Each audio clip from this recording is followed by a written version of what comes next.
And we are live. How's everybody doing tonight? My name is Anthony Brian Logan, and you're watching and/or listening to ABL Live. Thank y'all for joining me tonight. You could be almost anywhere in the world, but you're right here with me live on the show, and I appreciate y'all for that.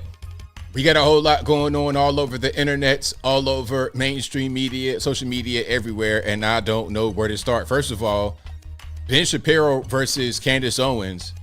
What's going on with that? We shall talk about it. Also, New York City migrants talking about we don't want to go there because that particular place, that's not really suitable. We don't want to go to that shelter. We want to go to the nice hotel. We'll talk about that a little bit more a little bit later. Also, Vivek Ramaswamy destroyed Ronnie McDaniel, in my humble opinion, and he's doubling down. We'll talk about that a little bit more a little bit later. Also, Paul Pelosi has testified about the whole David DePape kerfuffle. Remember that last year when he broke into the house and beat him in the head with a hammer? And the weirdest video you've ever seen in your life. We'll talk about that a little bit more a little bit later. Also, shout out to the Oklahoma GOP Senator Mark Wayne Mullen trying to challenge the Teamsters president Sean O'Brien to MMA cage fight right there on the Senate floor. We'll talk about all those things and more on tonight's episode of ABL Live. And thank y'all again for being here. You guys are the best audience anywhere on these internets. If you like what you're hearing thus far, if you enjoy the content in general, please give the video a thumbs up, like the video, share the video, do all that good stuff. That'll help me out tremendously. Shout out to everybody on the YouTube. Shout out to everybody on Facebook. I'm still getting the whole Facebook thing worked out, so I was a teeny bit later than usual today, so my apologies for that. But once I get the Facebook thing cracking the way it's supposed to be, it will be there. So shout out to you guys who are on deck for that. I really, really appreciate y'all for joining. We got a lot going on. There's a whole lot happening here. We're going to get into Ben Shapiro. We're going to get into Candace Owens. We're going to get into, and shout out to my man Lou Valentino says Team Candace all day long. You already know what it is. Also, we got to talk about Pope Francis dismissing a bishop who was critical of him specifically. And then the NFL football player who was robbed of a bunch of money from his ex-wife's boyfriend. They don't want to say that she was involved, but how could she not be involved? How can your new boyfriend ride around in your ex-husband's vehicle and you don't know what's going on? All right. And we're going to get into quite a bit. We had some video from the APEC summit out there in San Francisco. We got some news from that particular summit. And before I get into all the topics, shout out to the sponsors. Y'all already know how I do. Shout out to your best source of news and information anywhere on these internets. That's patriotpost.us. Check them out through the link in the description box. Also, check out my particular clothing website, ablmerch.com. That is ablmerch.com. That link will be available in the box. We got the hats, t-shirts, stickers, hoodies, mugs, and more right there on the website, ablmerch.com. Also, go to my regular website, anthonyblogan.com. That is ANTHONY, the letter B, LOGAN.com. Go to the front page of the website. We have articles for each video that I produce. And in each article, you can find sources, video, more content, whatever I couldn't put on YouTube. Everything can go on the website. That's 100% mine. Nobody can say what I can and cannot put on my own website. Again, anthonyblogan.com. And of course, if you are looking for, if you're looking for my contact information, go to my contact page, anthonyblogan.com/contact. You can find my email address, my email address, my social media accounts, my Facebook, Twitter, not going to call it X, Instagram, all that good stuff is right there on the contact page, anthonyblogan.com/contact. And if you're ever wondering if you're conversing with me on the internets or not, just go to the contact page and double check. If the method of communication is not listed, then it's not me. All right. And I'm going to say that till the cows come home because I still get emails, direct messages. I get you guys sending me pigeons with little notes on their ankle to my bedroom window talking about, hey, ABL, somebody told me that they were you in the comment section, and I gave them my life savings, my pension from the Teamsters Union, Sean O'Brien was trying to fight me on the street talking about, well, you're not going to get all the money, and I gave it to the scammer. Listen to me. Do not give any money to any random person. If you want to donate to me specifically, there's links right here underneath this video, not comments, but links in the description. Or, you know what, the best way to go about it is go to my website. Just use the links right there. But what I'm not going to do is take your money and then give it back to you on some kind of investment stuff. That's not what I would do. If you ask me about some financial advice, I would say holler at a stockbroker and see if you can work something out right there and invest the stocks yourself. But if you're giving it to generalbuttnaked@hotmail.com, don't get mad at me and send me a lengthy 4-page letter email talking about I scammed you. I didn't scam you. General Butt Naked over in Liberia scammed you, not me. Okay, the 5,900 pound Lithuanian over there laying on the ground, eating all the food, robbing the restaurants, skipping out on the bill. He robbed you, not me. So please, oh, please, oh, please, 2023 going into 2024, don't get scammed anymore. Ain't nobody got no time for that. We got to pay taxes coming up here pretty soon, and you need all your coins, okay? Food is going through the roof. You want an ice cream cone at a little convenient truck with the little bells ringing, you're going to pay $15 for one ice cream cone. You need all your money. Don't get scammed. Now that I got that out the way, we're going to get into quite a few videos, quite a few news stories. And again, I thank y'all for joining. You guys are the best audience anywhere on these interwebs. Now, we got to get into the APEC conference out there in San Francisco. Oh, we got to get into it. Now, you guys know what the APEC conference is. That's the Asia. I want to get it right.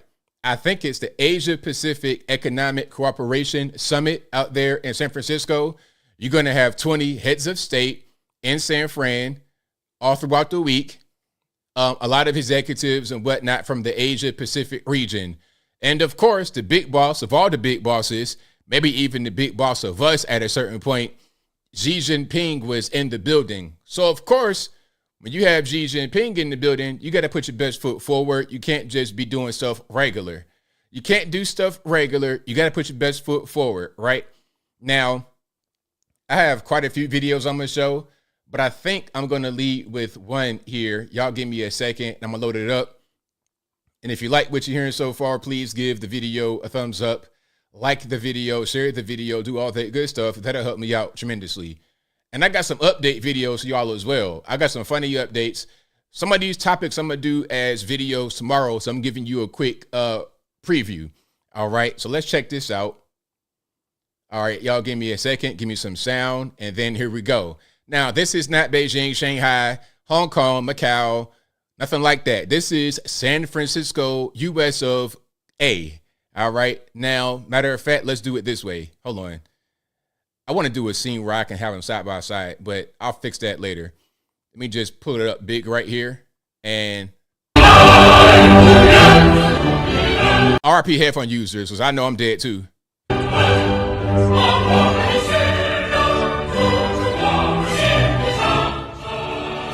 right. Let me turn that down because they might try to give me a strike. But this is San Francisco. Okay. You see all the Chinese Communist Party flags, all the banners, the motorcade. This is for the arrival of Xi Jinping, the big boss, the boss of all bosses. All right. In San Francisco, this is during this week's APEC summit. All right. Now, that's a good question, NERN. Where's the doo-doo on the ground? Where is the filth? Where are the crackheads scurrying about? Because normally in San Francisco, in the middle of the daytime, it would be a bunch of crackheads running around, screaming, doing the Macarena, throwing stuff at you, trying to go to the CVS to steal bottles of shampoo and go outside and sell them on the ground on a yoga mat. That's normally what happens, but because we got Xi Jinping in the building, that kind of stuff is not going to be happening. Take that stuff down to the Tenderloin.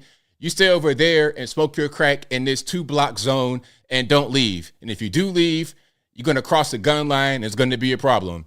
So that's what's happening. Yes, San Francisco inviting your main man, Xi Jinping. I said it. He's the big boss. He is the guy. Okay, there's nobody else really that is, in charge here from my point of view. All right. Now, let's see if we could put up some other stuff here. Okay. Now, here we are again. We got to fight. Now, I, for one, was a tad bit disappointed. We got two different Chinese groups fighting out there in San Fran. There's no kung fu, no traditional fighting. We got regular old street fights. It's like, man, can y'all break out some of the classical Chinese traditions? Can somebody get punched with like one of those little, you see it on Facebook or on TikTok where they could punch through some blocks of bricks, or they can cut paper like with their fists like that. They could punch it and then the paper explodes. Why can't we get any of that in the street fight with some Chinese groups? Am I being racist? I don't think so, but let's go ahead and roll it.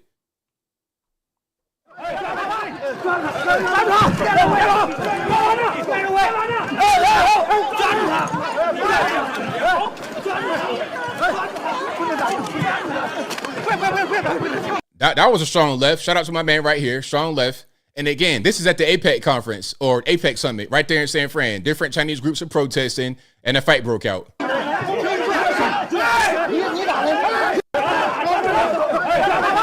So there we have it. That's what's happening right there. A tad bit disappointed. I want to see the traditional methods. I want to see some honorable fighting. I want to see some trained guys out there. I don't want to see just regular street fights. Like, that's not really. Wartstar hip hop is so 2007, man. That's not what I want to see. Now, let's go back to our president. Let's go back to our president, your president, 81 million allegedly, and let's see what he has going on here. Now, pay your man Tony Blinken some attention. Now, here's a question I have. What does Tony Blinken do? What does he do? Now, I know he has an official role in the government, but is he like a body man? Remember Barack Obama had the body man, Reggie Love. This guy's carrying his golf clubs and stuff like that. Is this Joe Biden's caretaker? Like, who is this guy really? Whenever I see Joe Biden out of the White House, Tony Blinken is attached to his hip. I'm talking about right here, 1-to-1, peanut butter and jelly, ham and burger, side by side. What's really going on? Is he a caretaker, or is he part of the federal government, or is it a combination of both? I can't tell. Well, Mr. President, it's good to see you again. We've spent many hours together over the last 10 or 12 years, and to host you in the United States is a great honor and a pleasure, particularly as it relates to our summit today and for the APEC leaders meeting this week. Look, this time of year, about a year and a day ago, we met in Bali on the sidelines of the G20. Since then, this guy is way too old, man. I mean, seriously, come on. Why are they trying to run this guy? Do you guys think that he can actually run at all coming up here in 2024? This guy can barely stay awake for this meeting. He's pretty much slumped down in the chair. And then Tony Blinken is looking at him like, if he just falls over, he has to be there to catch him at any moment, just to go ahead and scoop him up and make sure he doesn't just fall on the ground. And key members of our teams have had important discussions on issues matters to both our nations and to the world. But as always, there's no substitute to face-to-face discussions. I've always found our discussions straightforward and frank, and I've always appreciated them. Mr. President, we know each other for a long time. Okay, that's enough of that, because, I mean, like, just watching him is making me just want to go to bed, get a pillow, blanket, and go straight night-night. Now, there's more from that particular exchange, more from the conference. I wanted to show you how he was looking right there and show you how Tony Blinken was looking. So, not even blinking, keeping his eyes on him. Is he Secret Service? Is he a home health attendant? Is he part of the federal government? What does he really do? Now, here is more from that. And let me just play this right quick.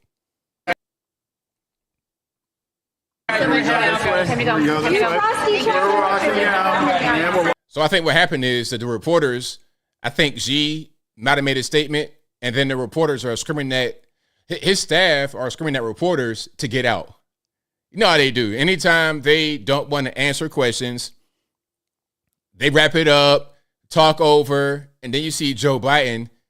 Look at this. Walking out. Everyone start walking Thank you so much. Everyone's got to head out. Everyone's got to head out. Everyone's heading out this way. There's Janet Yellen, and we got a picture of her. I don't think she did any of the crazy bowing this time, like she did last time that she was meeting with the Chinese delegation. That was crazy. Do you guys remember that when she was bowing all crazy? She went to a restaurant and had some shrooms. Now, they said that these were not psychedelic shrooms, all this, that, and the third. Well, if they weren't psychedelic shrooms, and I can't tell, she was on something. Either she was tripping on shrooms or just acting the fool for no good reason. So much. Pick it up, heading out that way, guys. Pick it up, heading out that way. Pick it up and heading out. Thank you so much. Everyone's heading out this way. Thank you so much. Thank you so much. Everyone's moving out. Thank you. Thank you.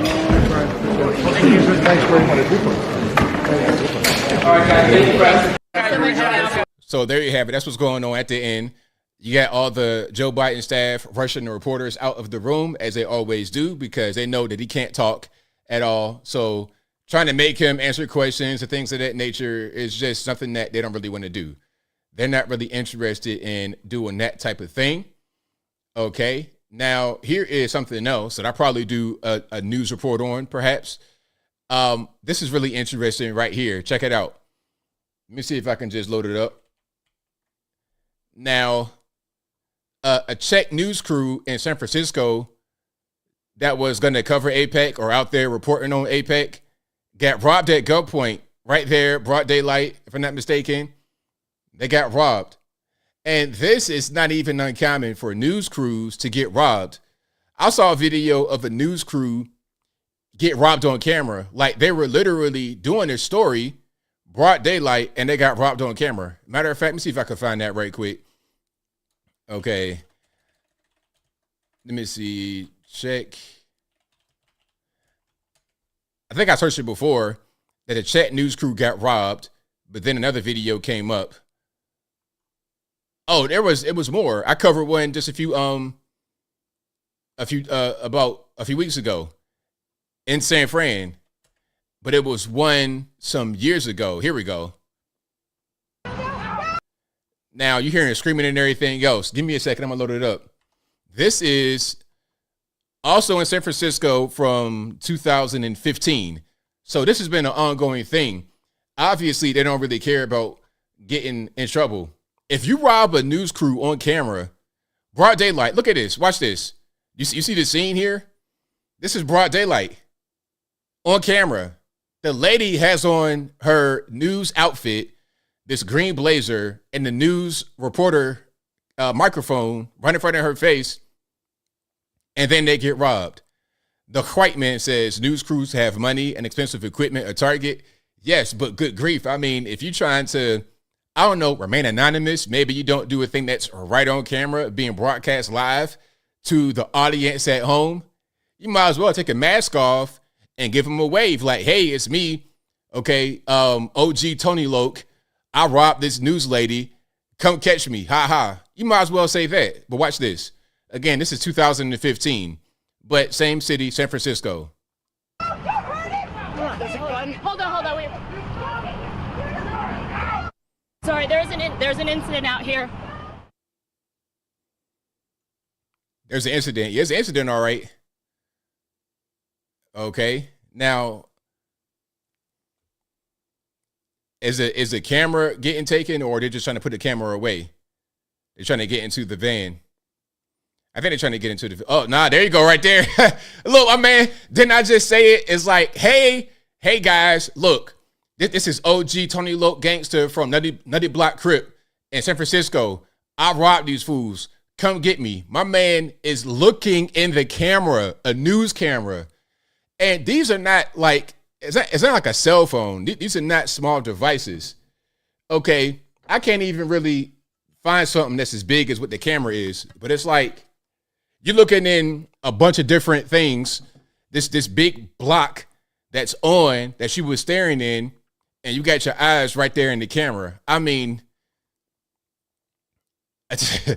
what in the world? But that's what's happening. All right. So shout out to San Francisco. Stay classy. Stay classy, you guys. All right. But if you like what you're hearing so far, please so I said the Taliban. Yeah, that's something else. That's the ghetto van, the ghetto band. But if you like what you're hearing so far, please give the video a thumbs up, like the video, share the video, do all that good stuff. That will help me out tremendously. And to come back to current day, matter of fact, I gotta find Janet Yellen tripping on shrooms, allegedly. Yeah, here we go. Okay, I'm gonna find her tripping on shrooms allegedly, and then I'm gonna find the more recent picture of her with President Xi. Now this particular thing is from July. Her with the alleged shroom situation. This is from July, and then we're gonna go to present day. So watch this. This is Secretary of our Treasury, Janet Yellen, meeting with Chinese Vice Premier He Linfeng in Beijing. Watch this.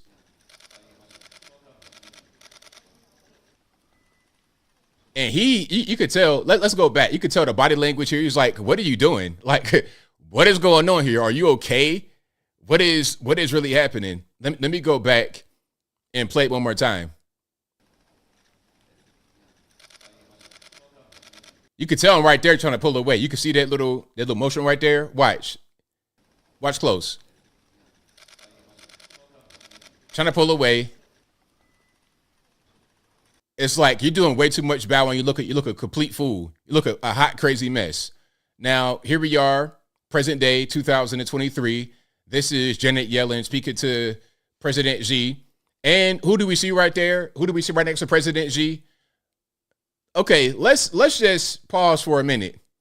Let's pause for one moment. Now, you have the president of China coming to the United States for a summit with a bunch of other Asian nations.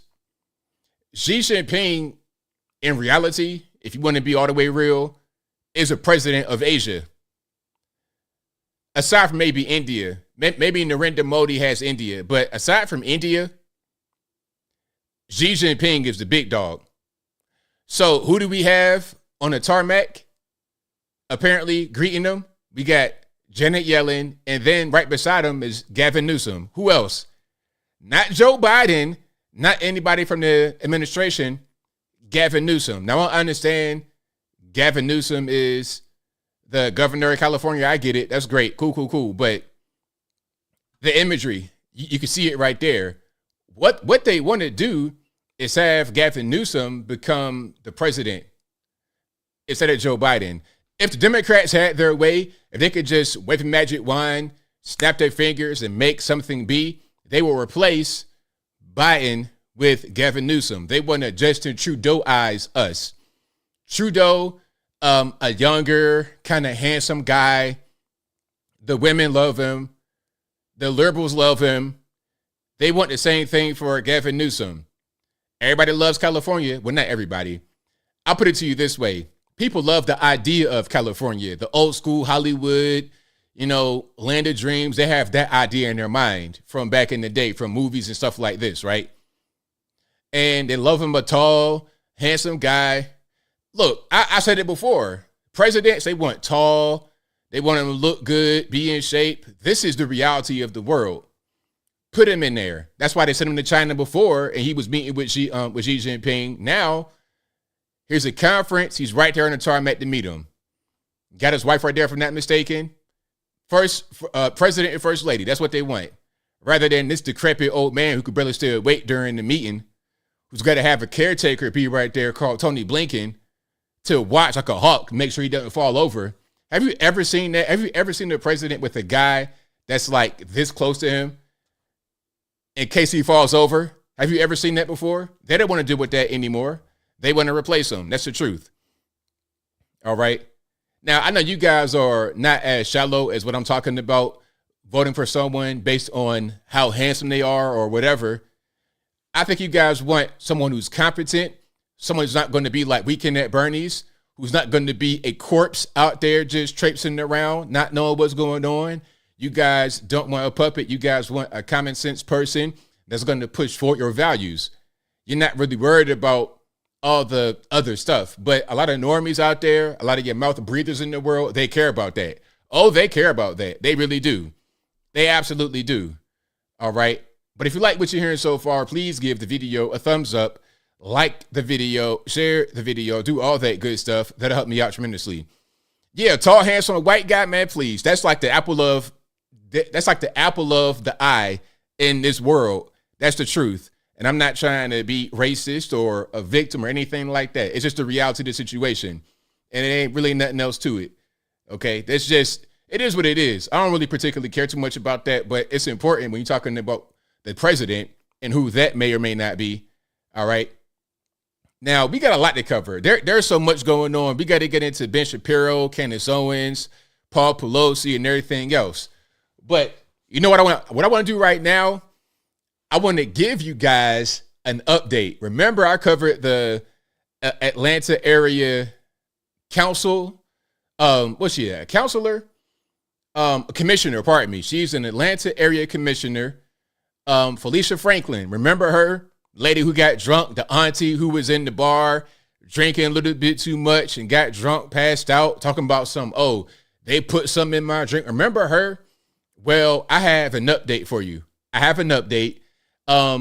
She's trying to sue because I think she got removed from her position. All right. She was the commissioner out there and she was removed from that role that she was elected to or appointed to. She's trying to sue and more video has come out from that particular night. All right. So again, a little bit of context.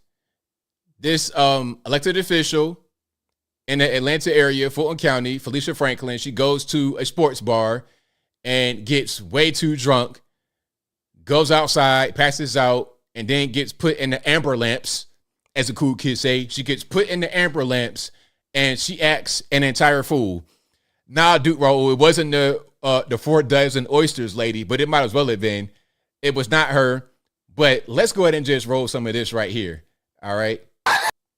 You already hear the screeching. So RIP headphone users. All right.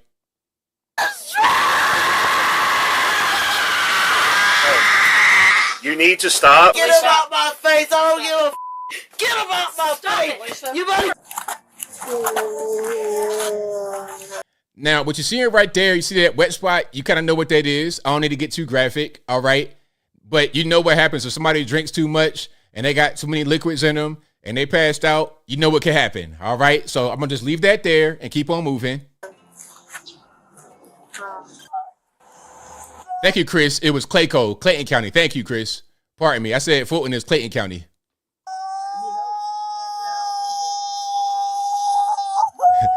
Hey, wait a minute. Whoever did the captions, you are hilarious. Something was wrong with you. Whoever did the captions, let me go back here.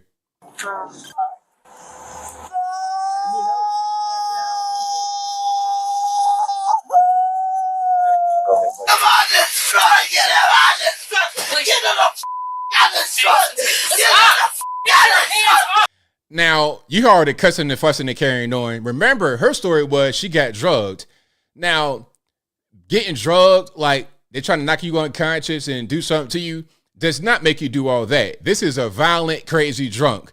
This is your auntie after a few too many shots at the family reunion, at the cookout, at the funeral. Some of your auntie get way too drunk and then wants to come starting fights with people, bringing no old family history, crying and everything else. This is her.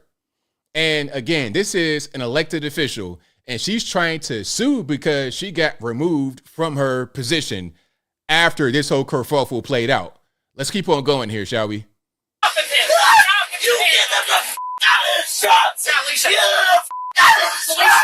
As long as nothing. Okay, I'm right here. I'm not going anywhere. What happened? She's spitting up. She's throwing up. Hey, don't leave me. I'm not leaving you. I'm not going anywhere. You but No! No, Let- she's not. He's not making it worse. Let Trying, them we're look all at trying you. to help, baby. Felicia, No, you're not. honey, you fell down. You fell down. We want to make sure that No, you're okay. you're not. No, you're not. No, you're not. We gotta make sure you're okay. No, you're not. No, you're not. And you know what? Shout out to the EMTs because I know you guys deal with the same kind of issue all the time. Dealing with drunk people, people on drugs. Shout out to you guys for dealing with the dregs of society at their lowest point. At their lowest point at a time like this. Shout out to y'all. Felicia, this is Patty. This is Patty.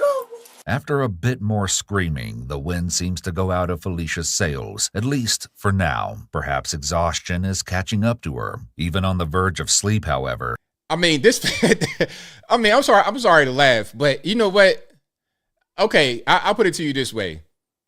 If you guys get drunk like this, and that's the result, maybe you drink too much. Maybe there's a tad bit of a drinking problem, don't you think? A tad bit of a drinking problem. She still manages to behave defiantly. Don't be like that. He's trying to help you out. Giving the finger. Why are you going to do that to me? I've been trying to help you out, too. It's not very nice. Ma'am? Call Patty. Who's Patty? And tell her what? Oh, tell her that? Okay. That's You want me to tell Patty that? Yeah. The lady that was just in here trying to calm you down and help you out? Just like, yeah. You better get him out my face. Ma'am, you're about to go to jail. I don't give a f. Get him out my face. Yeah, you do. You get him out my face. So the choice is, do you want to go to the hospital or you want to go to jail? You get him out my face. You did not handle We're this going to the properly. hospital. Hush. We're going to the hospital. Be quiet. Because Get either way, him out you'll have to my go to the face. hospital because the jail won't take you this drunk. I'm not that drunk. You can take me to the. Yes, you are that drunk, ma'am. Yes, you are. That's what they always say when they're drunk like that. Ma'am, do you know that you were outside on the ground in the pool of some, nasty stuff? No, you been drinking tonight? No, I just had 2 beers. Now you had about 15 beers and some shots and some more stuff. Hospital. Get him out my face. All right, so there we have it. Shout out to Maxine Waters, Nancy Pelosi, Felicia Franklin out there in Clayton County in the Atlanta area. Elected official now. This is a county commissioner. Got drunk, stumbling, bumbling, and then tried to say that she got something put in her drink. No, you didn't get anything put in your drink, ma'am. You just put too many drinks into you. You just took too many. She drinking wine and beer and liquor and everything in between. So moral of the story is, if you're going to drink responsibly. Don't get drunk like that. That's not a good look, especially if you are in public office. The body cam going to come out. It's going to be made public. I'm going to make videos about it. And how are you really going to be able to get beyond that? I'm not really sure. But if you like what you're hearing so far, please give the video a thumbs up. Like the video, share the video, do all of that good stuff. That'll help me out tremendously. And I got some more videos for you guys. I got a whole lot going on. There's so much happening. I'm not gonna play some other stuff I had about Will Smith. I'm not gonna play the whole Will Smith thing because that's a little bit too much. I think I'm gonna put that on a separate channel. I definitely need to. All right, but let me find some more here. Oh, this is a very interesting video. Nothing that's too graphic, nothing that's too major, but very interesting coming from Afghanistan. All right, coming from Afghanistan, we got to check this out for sure. All right, shout out to all the Taliban out there.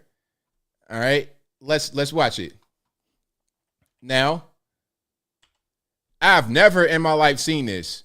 If you guys are military, you've been in Afghanistan, and you've witnessed this, let me know if this is accurate, inaccurate, or whatever. I've not seen anything to debunk this. I've not seen any community notes.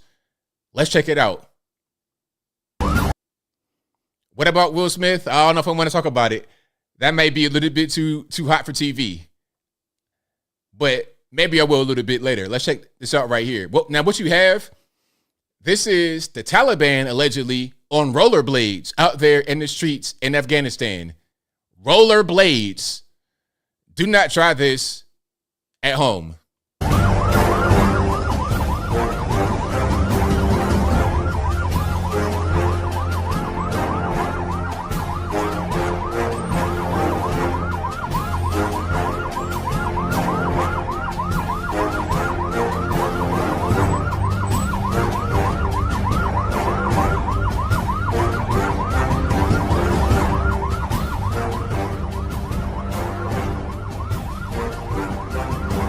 Now, I got to ask a question. All right, can anybody help me out here? What's the tactical advantage of being on rollerblades with your weapon? Like, I don't really understand. Okay, you're right next to the armored vehicle, and as the vehicle is moving, you can hang on to it and be on your rollerblades. Is it efficient to move this way? Now, what happens when there's a battle? If there's a gun battle or something like that, are you able to maneuver pretty well in your rollerblades? Look, I don't know about y'all, but I cannot skate, rollerblade, or anything like that. I would go to the skating rink as a little kid. I'll be on the side of the thing trying to hold on, trying to not fall and bust my head clean open to beyond the red meat. I'm trying to just stay from getting a concussion. I'm not trying to be on the ground just, all the pieces because I can't maintain my balance. But these guys are on the road. Now, I think that some of these roads might be imperfect. There might be some potholes here and there. How do rollerblades help you in this kind of environment? I'm just trying to understand for myself. Let's keep on going.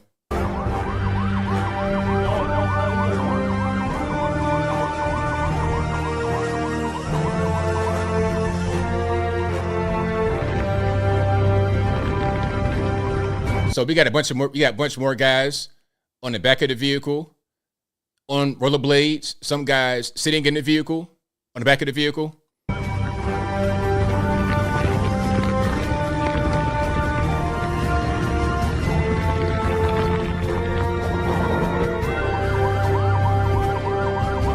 So again, these are Afghans. I think this is the Taliban. That's what I read. The Taliban out there in Afghanistan, in uniform, fully armed, ready to rock, with weapons. Now, would it be crazy? I'm not going to say it'd be funny because it's not funny, but it's crazy.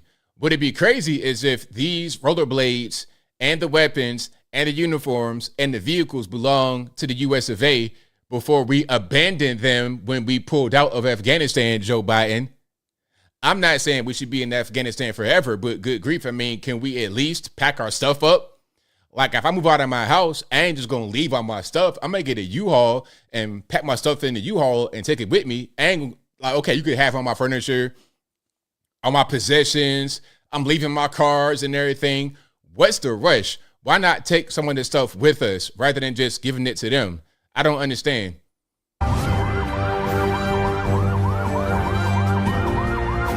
So you get the idea of what's going on here. Let me scoot forward a little bit.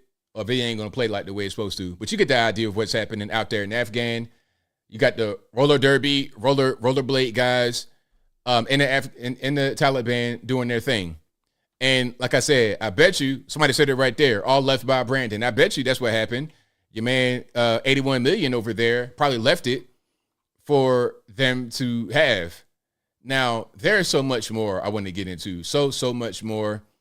I don't even really know where to start. Let me just try to.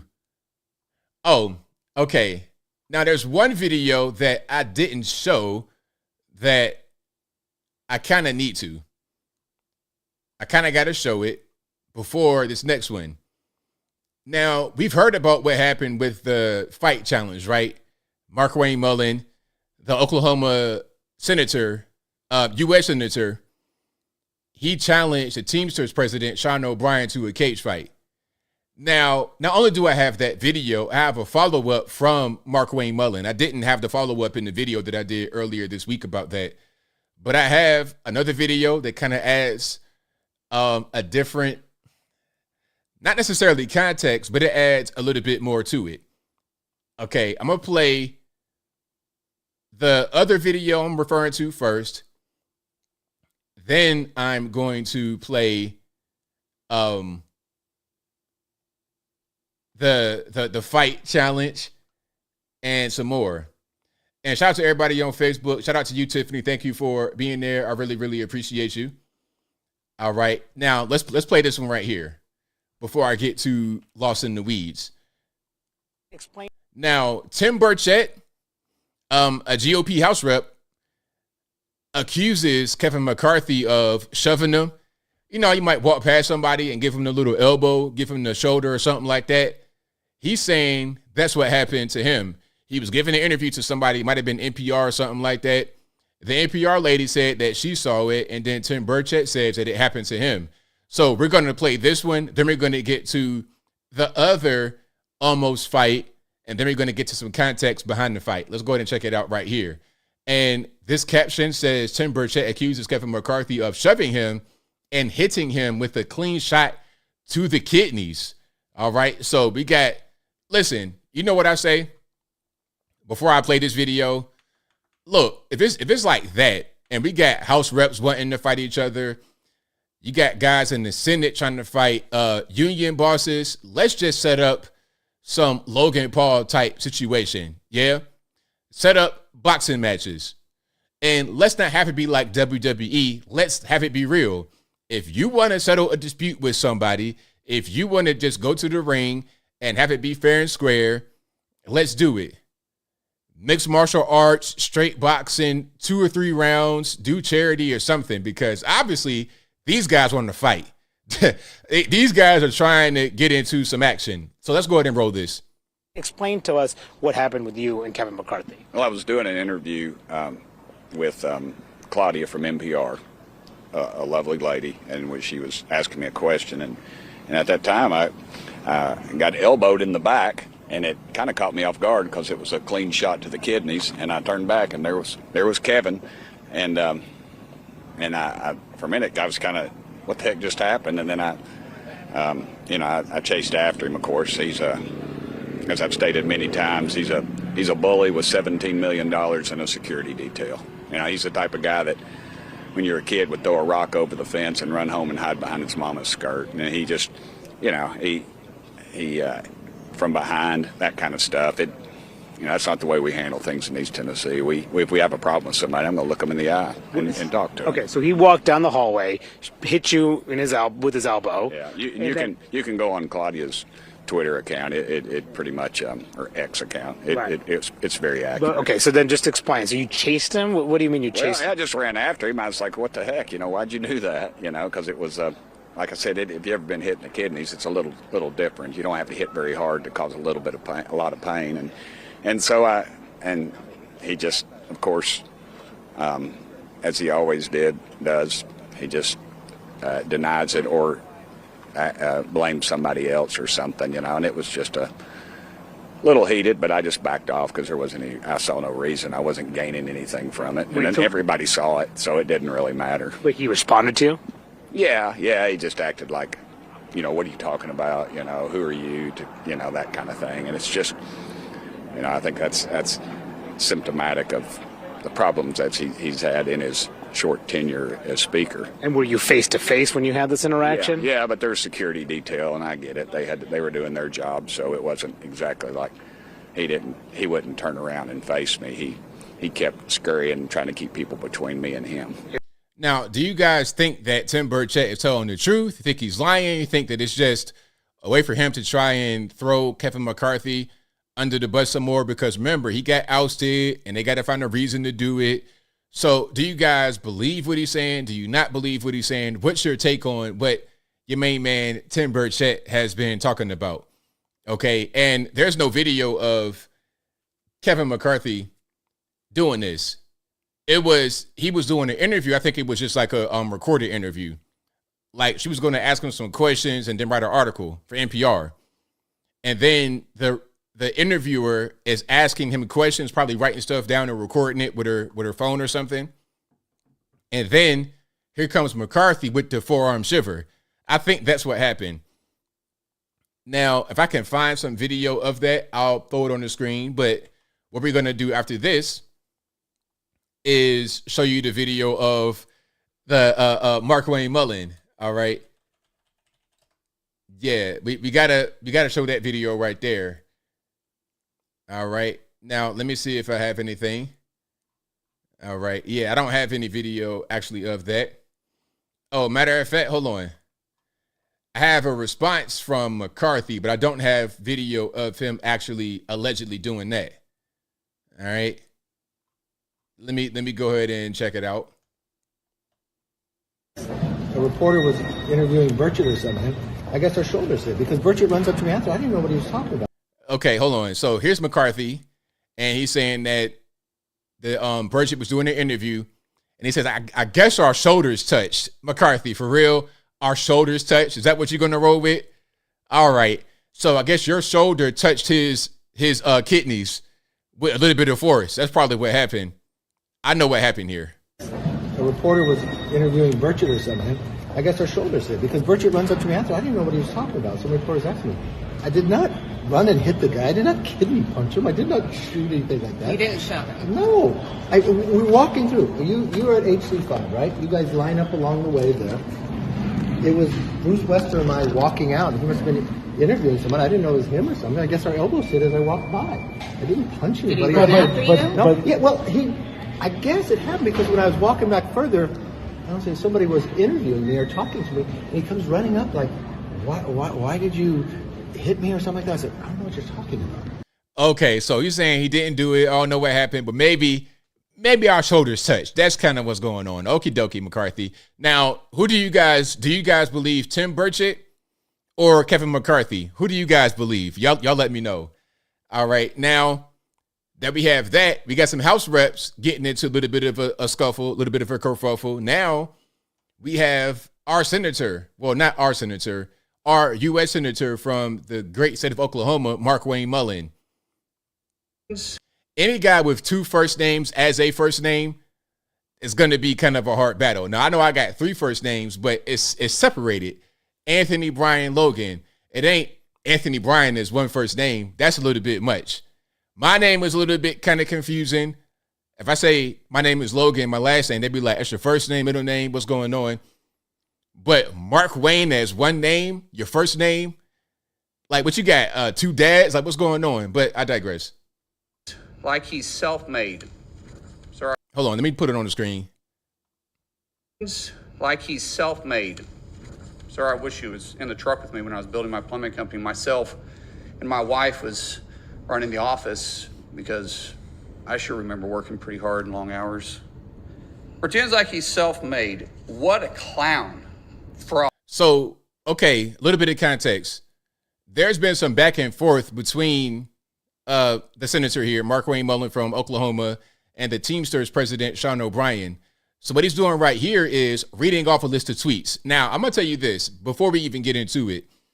I've had run-ins with people that I've had some issues with online.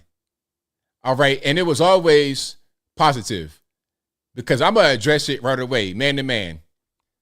Nothing bad. I'm not a bit tough guy, but one story I remember, I won't say his name. He was a cool guy, actually, at the end of it.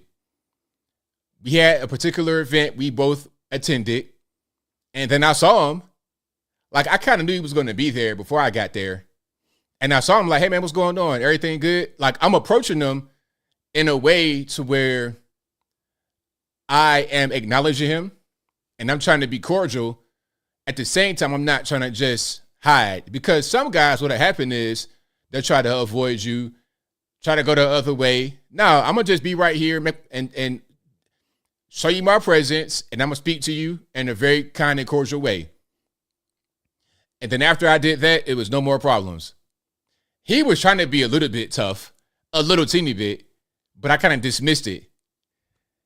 So I've never had anybody in this circumstance print a list of tweets and read them to me. Like, here's where you offended me. I've never had that happen to me before. Never. God always has. It wasn't Lucas. I've never had a problem with Lucas until after we met. It was weird. I seen Lucas like, I probably met him like 2 or 3 times before in person, and it was never a problem. I always liked Lucas. That was my guy. And then all of a sudden one day, I get up out my bed and he's dissing me. I'm like, where'd this come from? Like, I just saw you recently and you were my best friend. Now all of a sudden I'm a bad guy. I never had an issue with Lucas until one day he decided to attack me. I'm like, but I've not seen them in person since then. So it's whatever. Has been, always will be. Quit the tough guy act in these Senate hearings. You know where to find me. Any place, anytime, cowboy.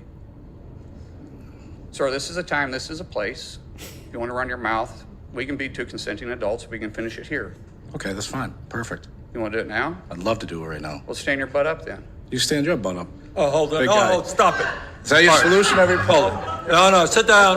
Sit down. Okay. You know, you're a United States Senator. Sit down. Active. Oh, okay. Sit down, please. All right. Can I respond? Mr. Hold it. If we can't, no, I have the mic. said. I'm sorry. This is hold what it. he said. You'll have your time. Okay. Can I respond? Oh, no, you can't.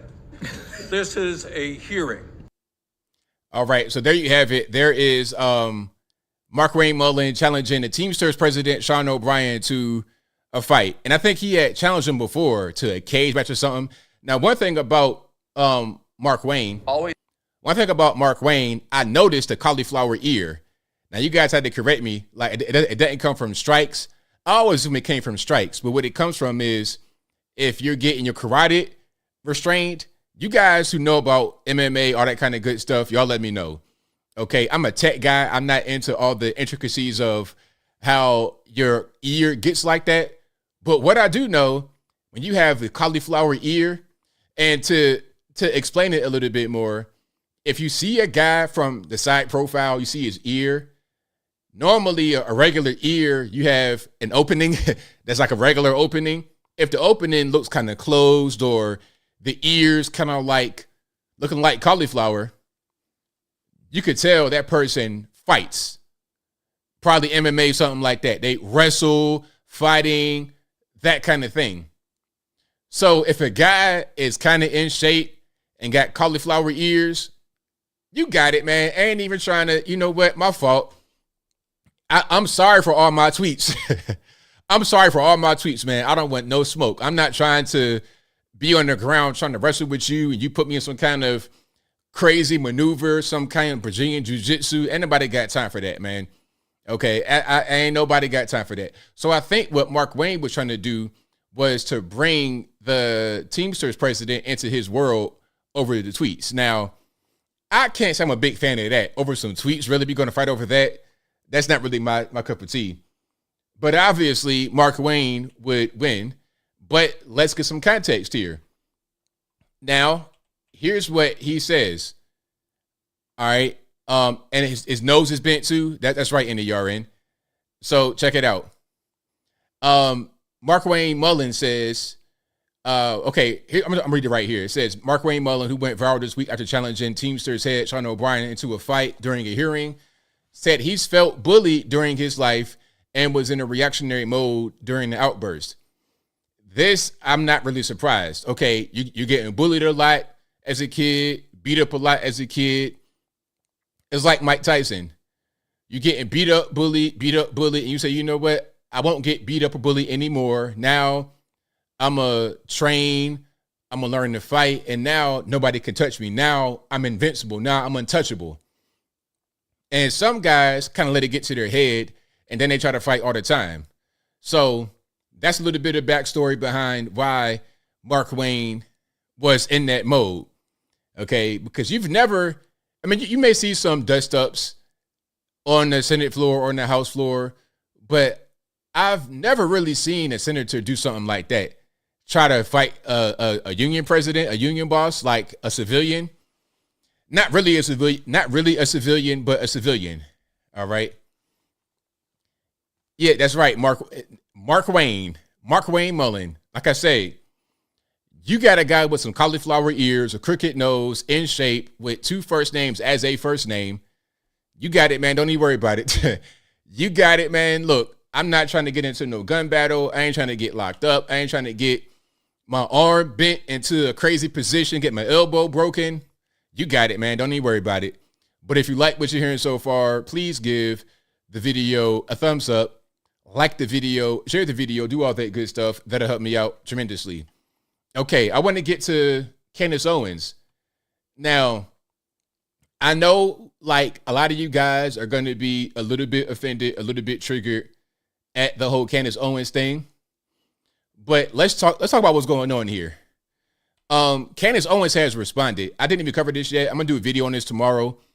Candace Owens responded and Ben Shapiro kind of responded to what she said. There's been a lot of back and forth. A little bit of context. Candace Owens essentially works for the Daily Wire. And the reason why I say essentially is because she has her own brand. She has her own show. And that show is on the Daily Wire. It's the Candace Owens show. But Candace Owens is a superstar. She can do whatever she wants. Before the Daily Wire, she was on PragerU. Before that, Turning Point USA. Before that, she was like me, a YouTuber. She has been able to have success wherever she's gone. So if her and the Daily Wire part ways, she'll be just fine. The Daily Wire, in my humble opinion, need Candace Owens more than she needs them. Okay? They need her more than she needs them, in my opinion. Now, there's a dust up because she said some things about what's happening in Israel that Ben Shapiro doesn't like. Now, obviously, Ben Shapiro, very Jewish. We all know it. Nothing wrong with that. It's totally fine. Whatever kind of faith, religion, ethnicity, race, color, I don't really care. Whatever you are, it's all good with me. But he's offended, and he said so at an event where he was being recorded. Now, there's back and forth between them. Ben Shapiro founded a Daily Wire alongside Jeremy Boring, but Ben Shapiro is not actively at the Daily Wire. He lives in Florida while our Daily Wire happens in Nashville. So he's not there every day on a day-to-day basis.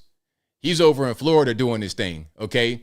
He's not a CEO at all. He's one of the owners, one of the founders. He doesn't do the daily operations. He's not over there as a boss. He just happens to have equity in the company, essentially. That's really what's going on. The everyday operations happen in Nashville. That's your Matt Walsh and everybody over there doing their thing.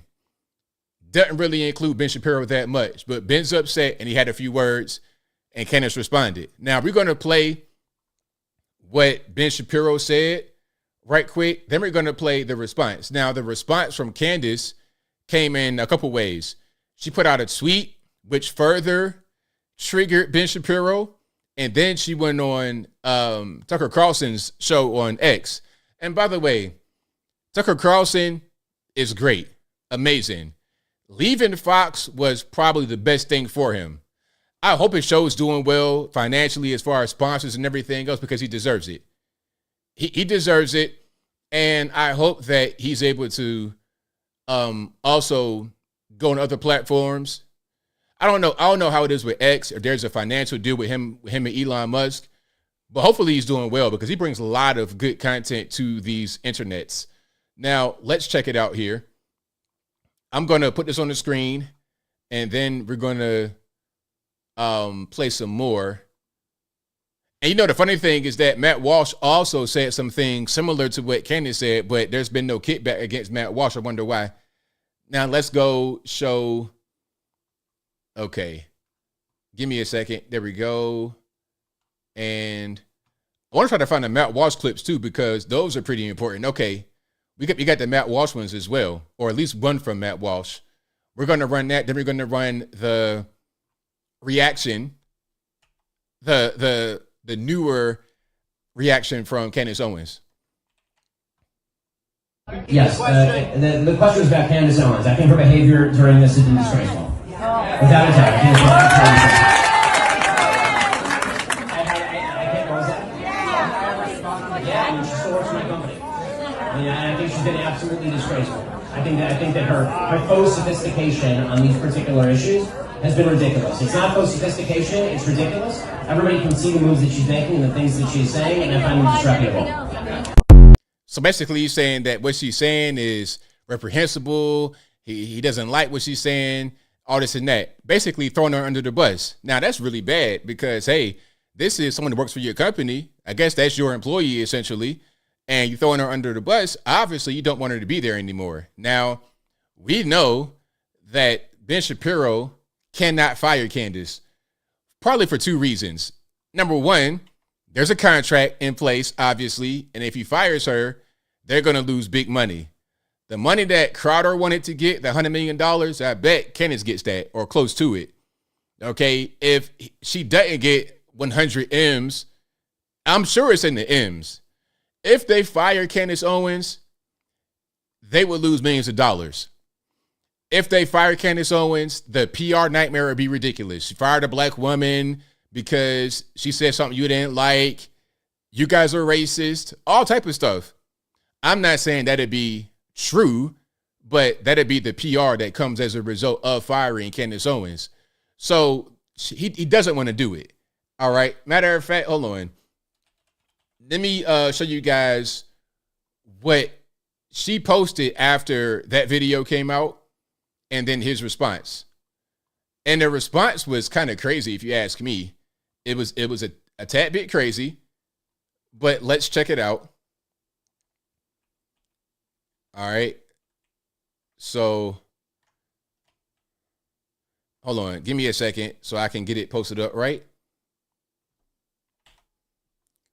Now, here's what she posted. Blessed are the peacemakers, for they shall be called the children of God. Blessed are they which are persecuted for righteousness' sake, for theirs is the kingdom of heaven. Blessed are ye when men shall revile you and persecute you, and shall say all manner of evil against you falsely for my sake. No one can serve two masters. Either you will hate the one and love the other, or you will be devoted to the one and despise the other. You cannot serve both God and money. Ain't that scripture? Now, I'm a little rusty on my Bible, but isn't that scripture? Okay, so if you're quoting scripture, should that really elicit a negative response? I don't really know. But let's keep on going. Then she also said, Christ is king. All right. That's what she says. Christ is king. She got some support. Okay, Bryson, David Harris, shout out to you guys. All right. Now, let's see what Ben Shapiro says. All right. And then her response, Candace, if you feel that taking money from the Daily Wire somehow comes between you and God, by all means quit. This is what he says today at about 5:17 p.m. Just today, right now. So it's like, okay, quoting scriptures gives that kind of response. Are you triggered at the Bible, my man? Really? Now, in my opinion, what he's doing right here is trying to make her quit. If she quits, then he can avoid possibly some of the contract issues and also some of the PR. So if she quits, that's a win for him. If he has to fire her, that's an L all the way around for them. So she's not going to quit. She's not going to do that. Candace, one thing about her, a very, very, very smart person. And her husband is very, very smart. Royalty over in UK. She is not going to quit by any stretch of the imagination. So Ben, good luck. Like, you have wishful thinking. That's like me saying, you know what? I deserve Rihanna from 2007. That's wishful thinking.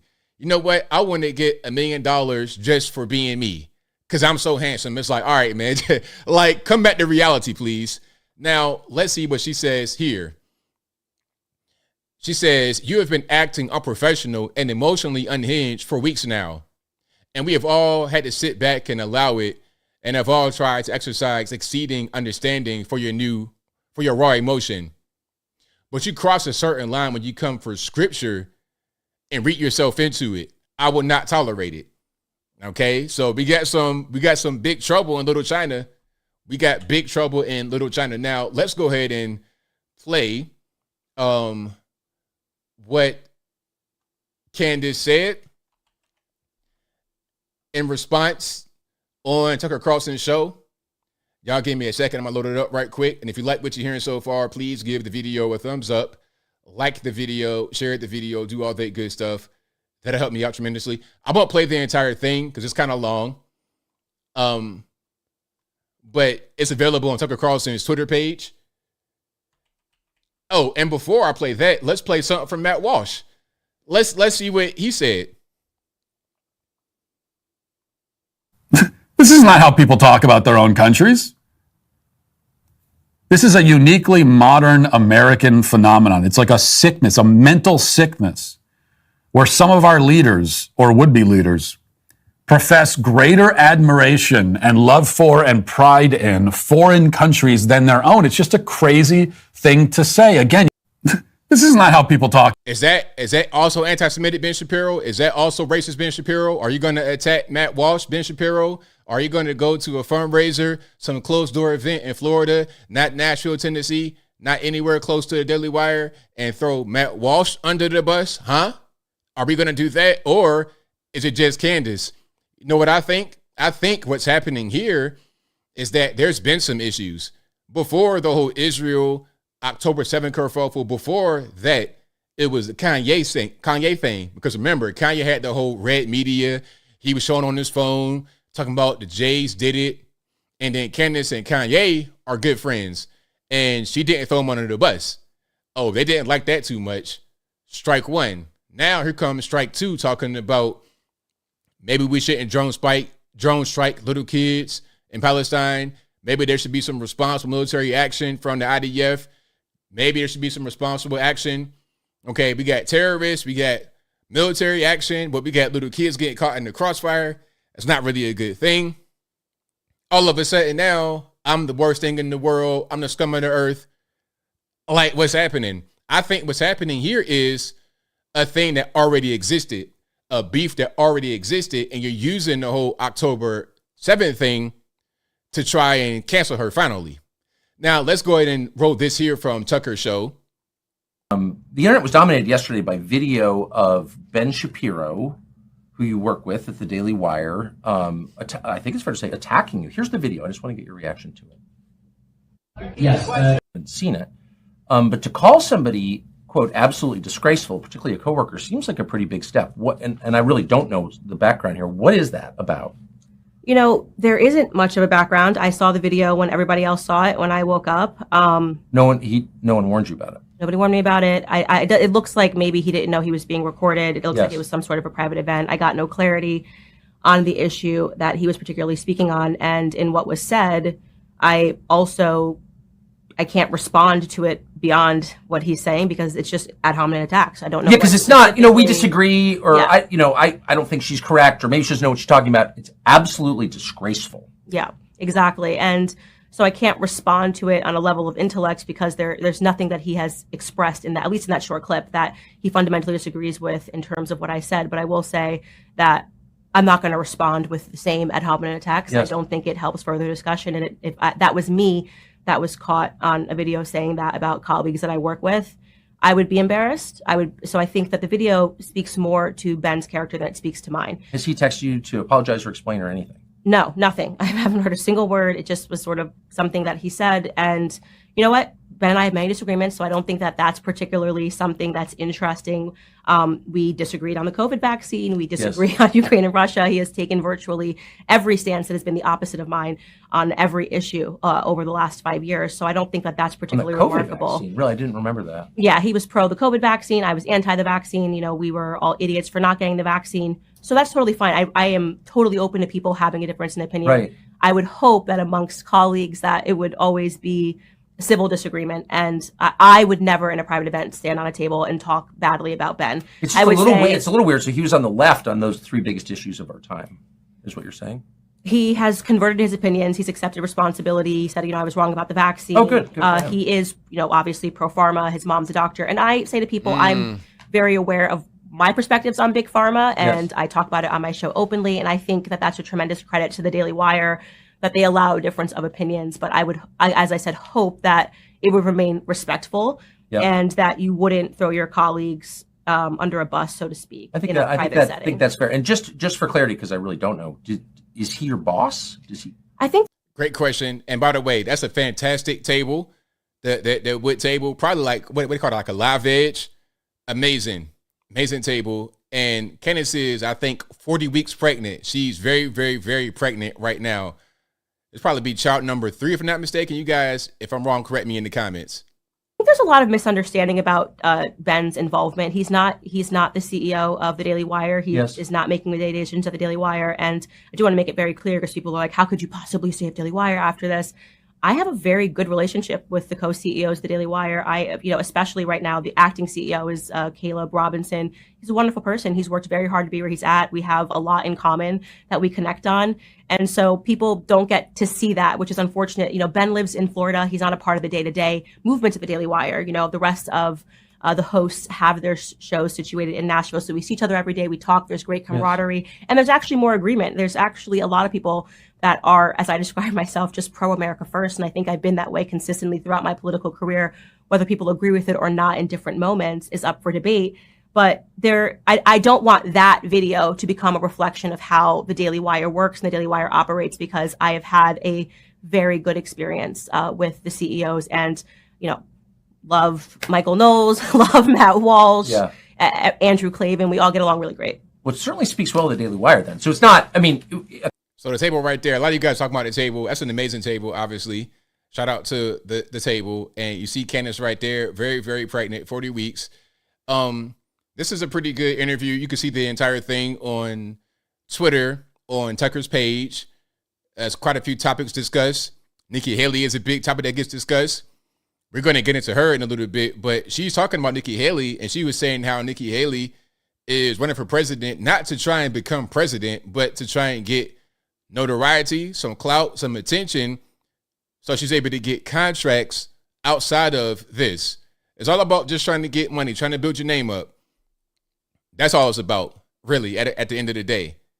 But that's the game, that's politics, that's the world we live in, unfortunately.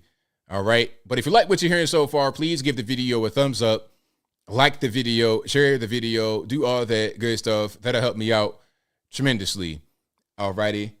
Now we got quite a few things, quite a few more things to get into. There was one comment I saw that I wanted to comment on, but I can't find it. Let me see if I can. One thing. Yeah. Shout out to Jose. Ben's wife is a doctor. Ring. That's pretty important to notice.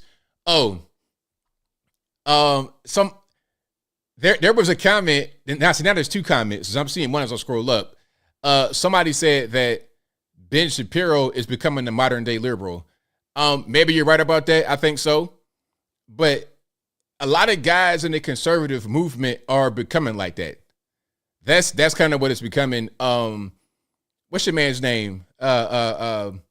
He was over on Young. Actually, a lot of your very popular conservatives were liberals, like kind of recently, or people that are seen as conservative are actually liberal. A guy like Bill Maher is seen as conservative by some people, not you guys, but some see him as conservative. Joe Rogan, same thing. A lot of guys. Who's one guy, the LGBT dude, who's also Jewish? Y'all know what I'm talking about. The gay guy, Dave Rubin. Now, Dave Rubin is married to a man, and they got kids from surrogates. Is that conservative? I'm not really sure. I'm not trying to attack him, but the Overton window is kind of all over the place. And then somebody said, I'm becoming the modern day liberal because of my views on Israel. The thing about Israel is that it's kind of a bipartisan issue. Most people, if you're going to be consistent, you can't sit here. Like, I can't sit here and say, don't give Ukraine money, but then give Israel money. What's the difference? I don't see things from a biblical point of view. If you do, I understand, and that's your prerogative. But we're talking about government funding. I don't see things that way. When I say that Barack Obama and Donald Trump and George Bush and Joe Biden shouldn't be drone striking kids and we shouldn't be funding wars overseas, I mean all wars. I mean all kids. Not just we shouldn't be funding wars in Africa, in Asia, in Europe. I'm talking about Israel too. It can't just be I changed my points of view. Then I'm fake. Then I'm phony.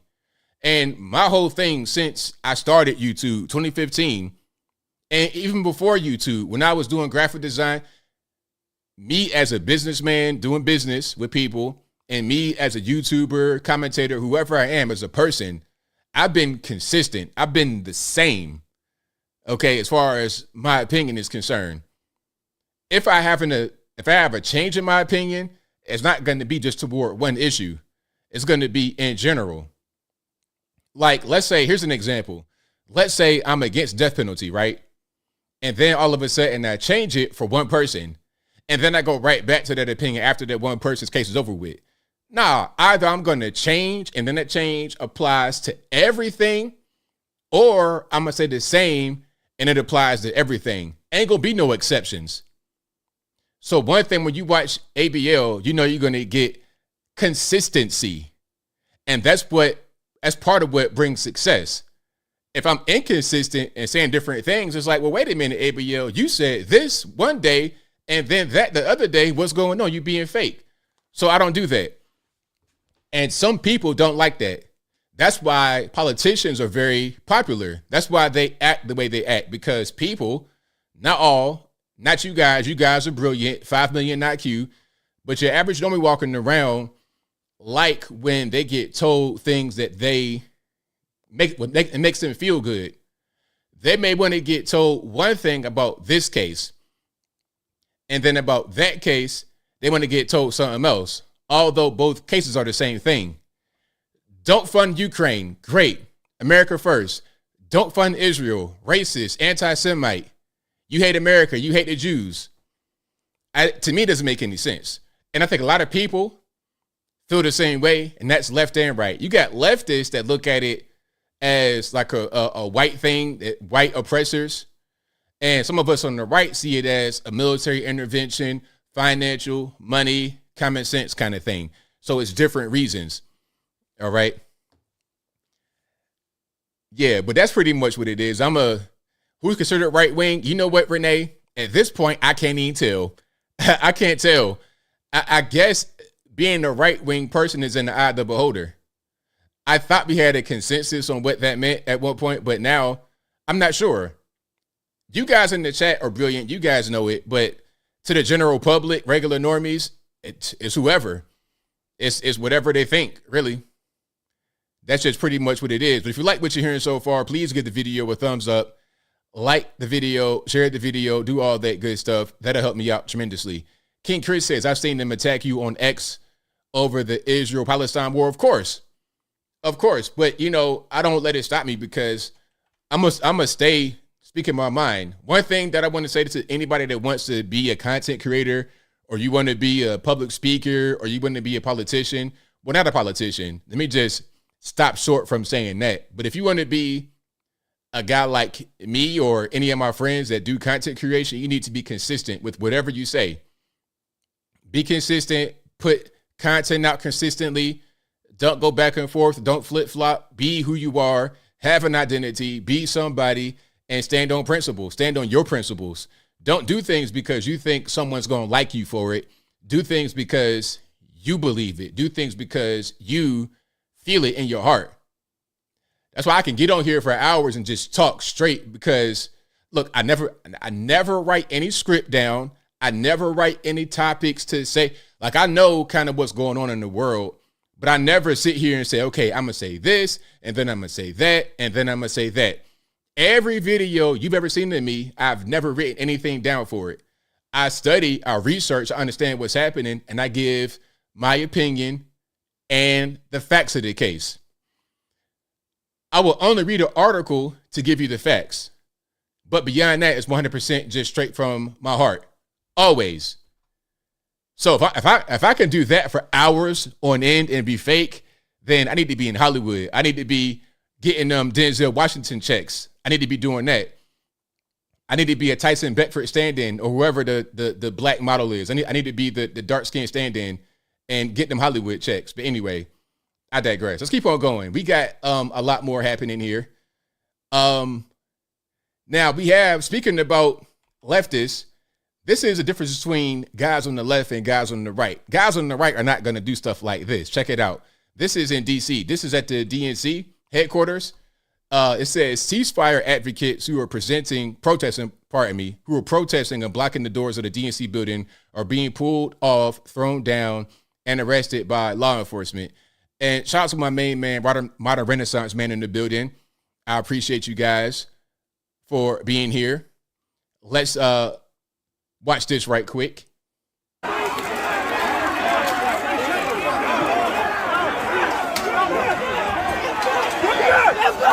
Get back! Get back! Sorry for the cussing, but you got to blame the black woman right there, not the white man this time. Get back, guys.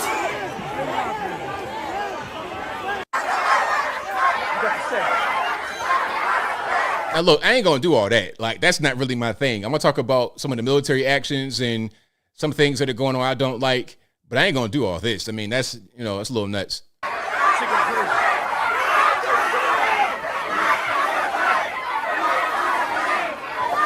Now, is this an insurrection? Is it just a violent insurrection? Is this a riot? Like, is this worth 9/11? Is this January 6th all over again? Is this 11/15? Are they going to give it are they going to give it the 9/11 treatment? October 7th, 9/11, January 6th. Okay, 11/15. Is that what it's going to be right here?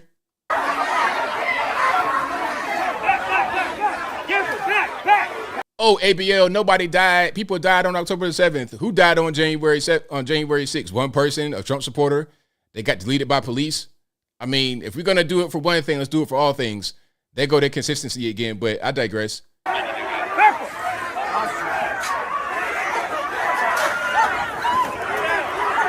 shit. Someone just got thrown. People getting thrown down the stairs. People...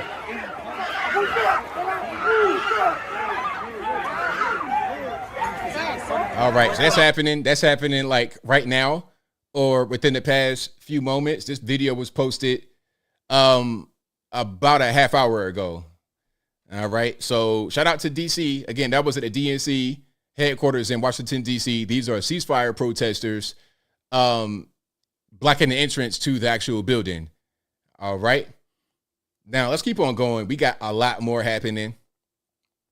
And if you like what you're hearing so far, please give the video a thumbs up. Like the video, share the video, do all that good stuff. Oh, one thing that I had posted, people didn't like about the whole Israel conflict was this weapons cache. Now, this weapons cache, whatever you want to call it, this was recovered by the IDF and the MRI department of the Al-Shifa Hospital. Now, they're saying they're going to conduct a targeted operation on a hospital. What does that sound like? They're going to strike the hospital? But I thought they didn't do that. ABL, they didn't strike the hospital. They don't do that. Whatever.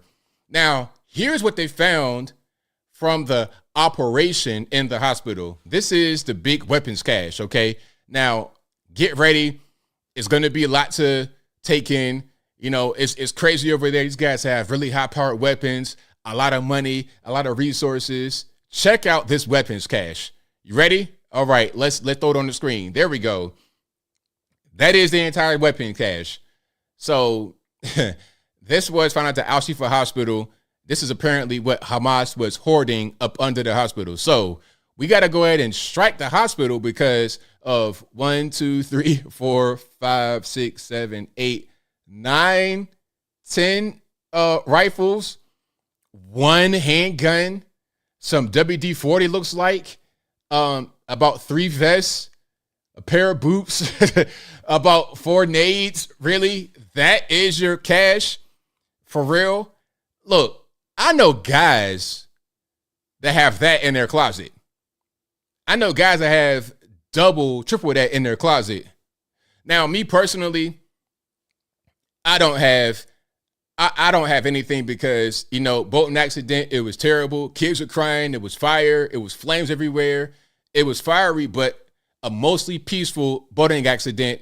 All my guns at the bottom of the Tennessee River. You're not going to find them anymore. Dredge them up. Maybe you find them, but they're all gone. I know guys that have that. This is supposed to be the Hamas cache up under the hospital that they did a military operation to find. Guys got that in their closet. All right. It says that's not it. It says it right here. Okay. Now, when I posted this meme, laughing at it, I'm the bad guy.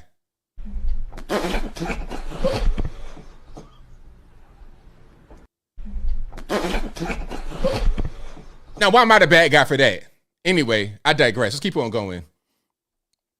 If you like what you're hearing so far, I know what to do. Let's keep on going. Let's keep on rocking and rolling. Now, where are we going to go next? There's so much happening. I don't even know what to do. Okay. Let's see. Oh, Oh, I have more video. I have more video that I'm going to keep on moving here. Yeah. Somebody says I have no women that have more than that. Exactly. You know, I see young ladies that have more than that in their particular closets. Okay.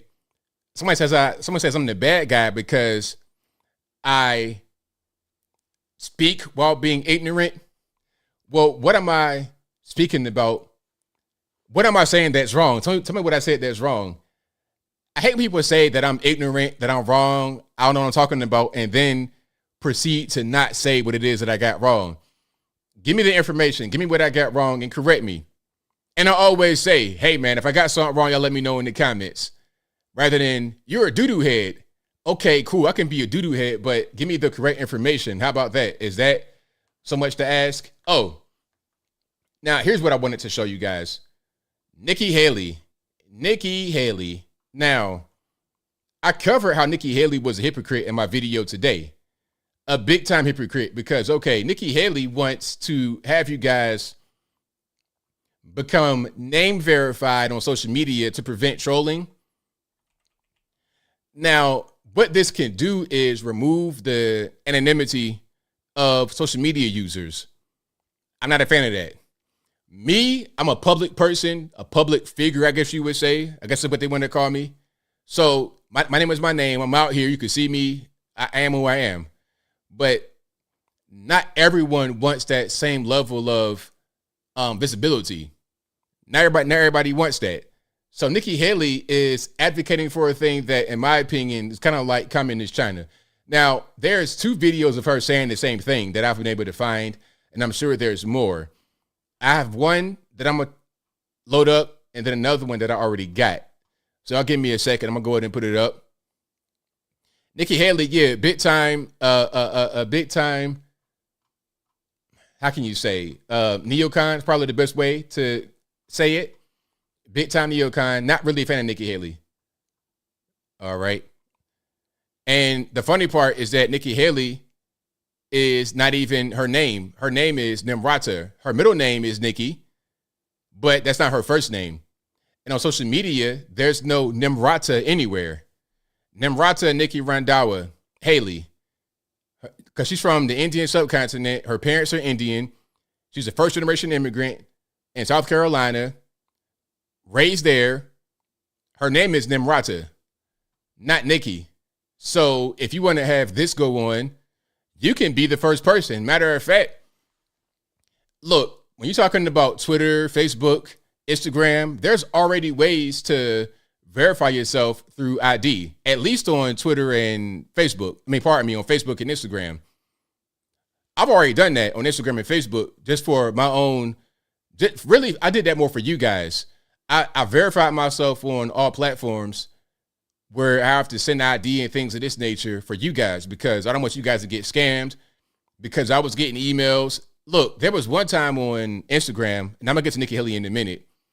On Instagram, I was getting emails from you guys or DMs talking about, hey, there's a guy that has 10,000 followers who has your name and picture, posting your videos. It was a guy that had a whole duplicate ABL account that was trying to scam people. So I'm like, okay, you know what? I can't have that go on because that could be kind of convincing because I have 2 Facebook pages and they're both mine and they're both legitimate. So I got to find a way to prevent the scamming. Okay, let me get verified. So you see, all right, 100,000 followers, verification, it makes sense. Same thing, Facebook. X amount of followers, verification, it makes sense. So you're less likely to fall for a scam from a guy who is not verified, who could have everything might look right. The name looks right. The face looks right. A lot of followers, my videos, the whole 9 yards. You think it's me and it's not me. So I did that more for y'all. But long story less long, she can do that right now. Put her real name out there, but she doesn't. She goes by Nikki Haley. Anyway, let's go ahead and play this right quick. When I get into office, the first thing we have to do, social media accounts, social media companies, they have to show America their algorithms. Let us see why they're pushing what they're pushing. The second thing is every person on social media should be verified by their name. That's, first of all, it's a national security threat. When you do that, all of a sudden people have to stand by what they say, and it gets rid of the Russian bots, the Iranian bots, and the Chinese bots. And then you're going to get some civility when people know their name is next to what they say. Accountability. And they know their pastor and their family member is going to see it. It's going to help our kids, and it's going to help our country. So basically, it's kind of like doxing somebody, kind of like exposing them. You said it right there. When your grandma going to know, when your pastor going to know, you're less likely to say certain things that I guess are offensive. I'm not really sure what the objective here is. And is it going to be your full first and last name? Is it going to be your picture as well? Because one thing about ID verification that I know from doing it on Facebook, you also have to show your actual face. Your face can't be obstructed. It's got to be you. It's got to be your name and your face on there. So must I show my face? Must I show my name? And really, you're going to end up ruining profits for these organizations. You're getting into becoming like China. China does this. Let me keep on going. There's one more video where she's talking about the same issue, and then we're going to get to the hypocrisy. They need to verify every single person on their outlet and I want it by name. Because when what about Smug? Does he qualify? I've provided them with my government. If Smug is on your driver's license, then, and look, you can put Smug in parentheses, but I want everybody's name. They need to verify. All right, so that's what's happening with Nikki Haley talking about.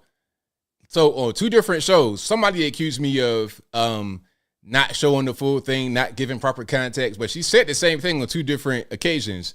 One right here on the podcast and the other one right there on Fox News saying the exact same thing. It's the exact same talking point, talking about you want to have like a China type system. She wants the algorithm to be exposed to who? To the government. Now, some are going to say that's a good idea because there's a lot of garbage being pushed to people. But see, you got to understand the other side. You got to think a little bit deeper. These people in politics, they think very deeply. They think long term.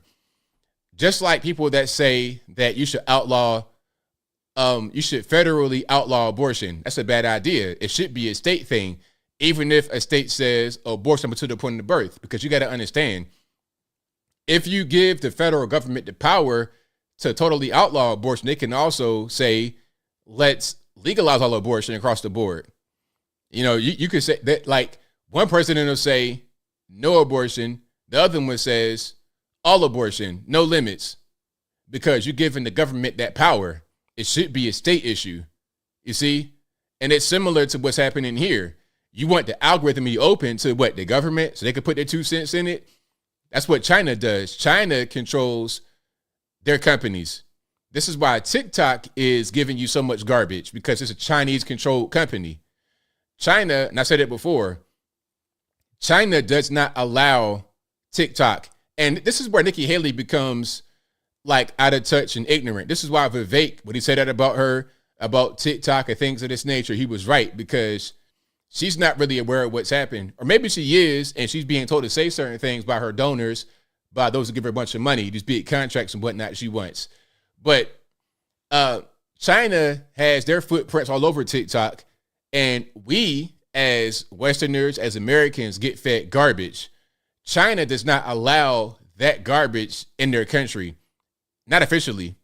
They have TikTok, but over there it's called Douyin. And on Douyin, they show science projects, positive stories of kids throwing their teachers' birthday parties in the classroom, kids solving really difficult math equations, things that are going to help kids to advance forward. They know that the youth are going to be on social media. They want them to embrace technology, but they want them to use it as an educational tool, not to just put garbage in their brain. They don't want social media to become a digital form of heroin. They already had the opium crisis before, and they already fought us, meaning the West, over the opium crisis. Now, they are exporting their own version of the opium crisis to us from the fentanyl precursors and through social media, namely TikTok. TikTok has changed everything. The music industry, fashion, entertainment, our attention spans. If you talk to people that's like a certain age, kind of young in their 20s, and you can't get your idea out in 2 seconds, they turn off because they got that TikTok brain. If they're on TikTok a lot and they scroll, they got a short attention span. It's going to be short already because they're young, but then with the TikTok making it even shorter, and it's a bunch of garbage in there, it's changing language, culture, everything. It's also changing other platforms. You see what I'm saying? And that's what they export because the government got their hands on it. Now, if you allow the U.S. to get their hands on social media, it could be the same thing going on, and it'll be even worse. So you may see things one kind of way. Oh, let the government take it. They'll fix the algorithm. Will they fix it? The government has a hard time being able to even distribute food stamps. That the government can't even make sure that your direct deposit gets there on time. Do you know there's still issues right now with direct deposit? I covered that story some days ago, or at this point, it might have been weeks when direct deposit didn't hit. Matter of fact, it's been about 2 weeks. Direct deposit didn't hit. It might have been like right on the first of the month. Matter of fact, hold on, let me see. It was on the first perimeter. So on the 3rd of this month, direct deposit did not hit in a lot of banks. So if you have a paycheck you were going to get that should have hit you on the 3rd, and you were waiting on it because, okay, the first 2 days before that, the rent was not in your account. Here comes the 3rd, there's no check there. Right now, today, still, people have not gotten their check. But you wouldn't give the federales the reins to control social media? I mean, come on. Try building the road properly. Try not getting into a cage fight on the Senate floor and then come holler at me about social media. These guys in governments are using fax machines. And first of all, the federal government, these old farts, pardon me for that, but you have people who have been there since Lincoln. They've been there since Lincoln, since before Lincoln got popped in the theater. They've been there since then. And they're going to be the ones that are going to help us go forward with social media. Let's watch what Nikki Haley said about some people being exposed to the public that help her. All right, get some sound. Did what all basically, we did what all policy advocacy groups do. We get out there and we advocate for policies. We advocate things like, it's ludicrous to have someone who didn't go to college pay for someone who did. The fact that we're $30 trillion in debt and the Biden administration keeps spending. The fact that we're looking at getting back into the Iran deal, which would make threats on America even worse. We just call out what we see, whether it's Gavin Newsom, whether it's Nancy Pelosi, whether it's Joe Biden, and we give solutions on what we should be doing instead. And so Stand for America has a newsletter that they put out every day. And, what we're seeing is all of a sudden we get notified that our donors are going to get leaked to the press, which is a state tax violation and a federal tax violation if that happens. It's leaked. We look at the last page from the article, from the what Politico provided, and it has the New York State Attorney General's office stamp on it. So, okay, what's going on? A list of donors who were anonymous got leaked by the New York Attorney General office. So she's upset that the list got leaked because they're anonymous. Well, wait a minute. Why are you worried about people being anonymous being leaked? Don't you want people that do certain things to be known publicly? Why must your donor list be private, but social media users who post a thing that could be offensive to you, I suppose, they got to be public? They got to be known? They got to know that their pastor and their mom and their dad got to know what they're posting on Twitter? I don't really understand. I think she'll say pretty much whatever she's being told to say by outside people. All right. These donors don't want to be mentioned, but those same people will say, hey, go out there and tell them to publish everybody's name on social media. It's the same thing, in my humble opinion. But hey, maybe I'm wrong. If y'all disagree, y'all let me know in the comments. Let's keep on going here. And if you like what you're hearing so far, please give the video a thumbs up, like the video, share the video, do all of that good stuff. That'll help me out tremendously. All right, let's keep on going here. I'm sure there's more we got to cover. Oh, the migrants in New York City. Oh, my goodness. Have you guys seen that? Did I show you guys that the last time? My. Listen, if you are given a place to, okay, the migrants say we're seeking asylum. We want somewhere to be. We want to come to America. We're trying to flee poverty and violence and all these things. That's what they say they are coming here for. Yet you got all these adult war-age men, very few women. When the women come, they're going to be 1,000 months pregnant and pop a baby out immediately. I saw one video. Matter of fact, I got to find it. I got to find that video. I'm trying to find it right now. There was a woman in a migrant caravan, pregnant. She gets to the States, pops the baby out, and then immediately a husband comes from nowhere and also a 4-year-old boy. So rather than just being one woman by herself, you got a whole family of 4 instantly, just like that. I gotta find that video. I must find it. But and then in the in that hotel, in the Roosevelt Hotel in Manhattan, they were talking about matter of fact, it might be it right there. They were talking about it's like 2 to 3 babies a week being born in the hotel. 2 to 3 babies per week. A week at that one hotel. They are breeding like rabbits. They are breeding like them hippos that Escobar left in Venezuela or whatever that was. They are breeding literally like rabbits.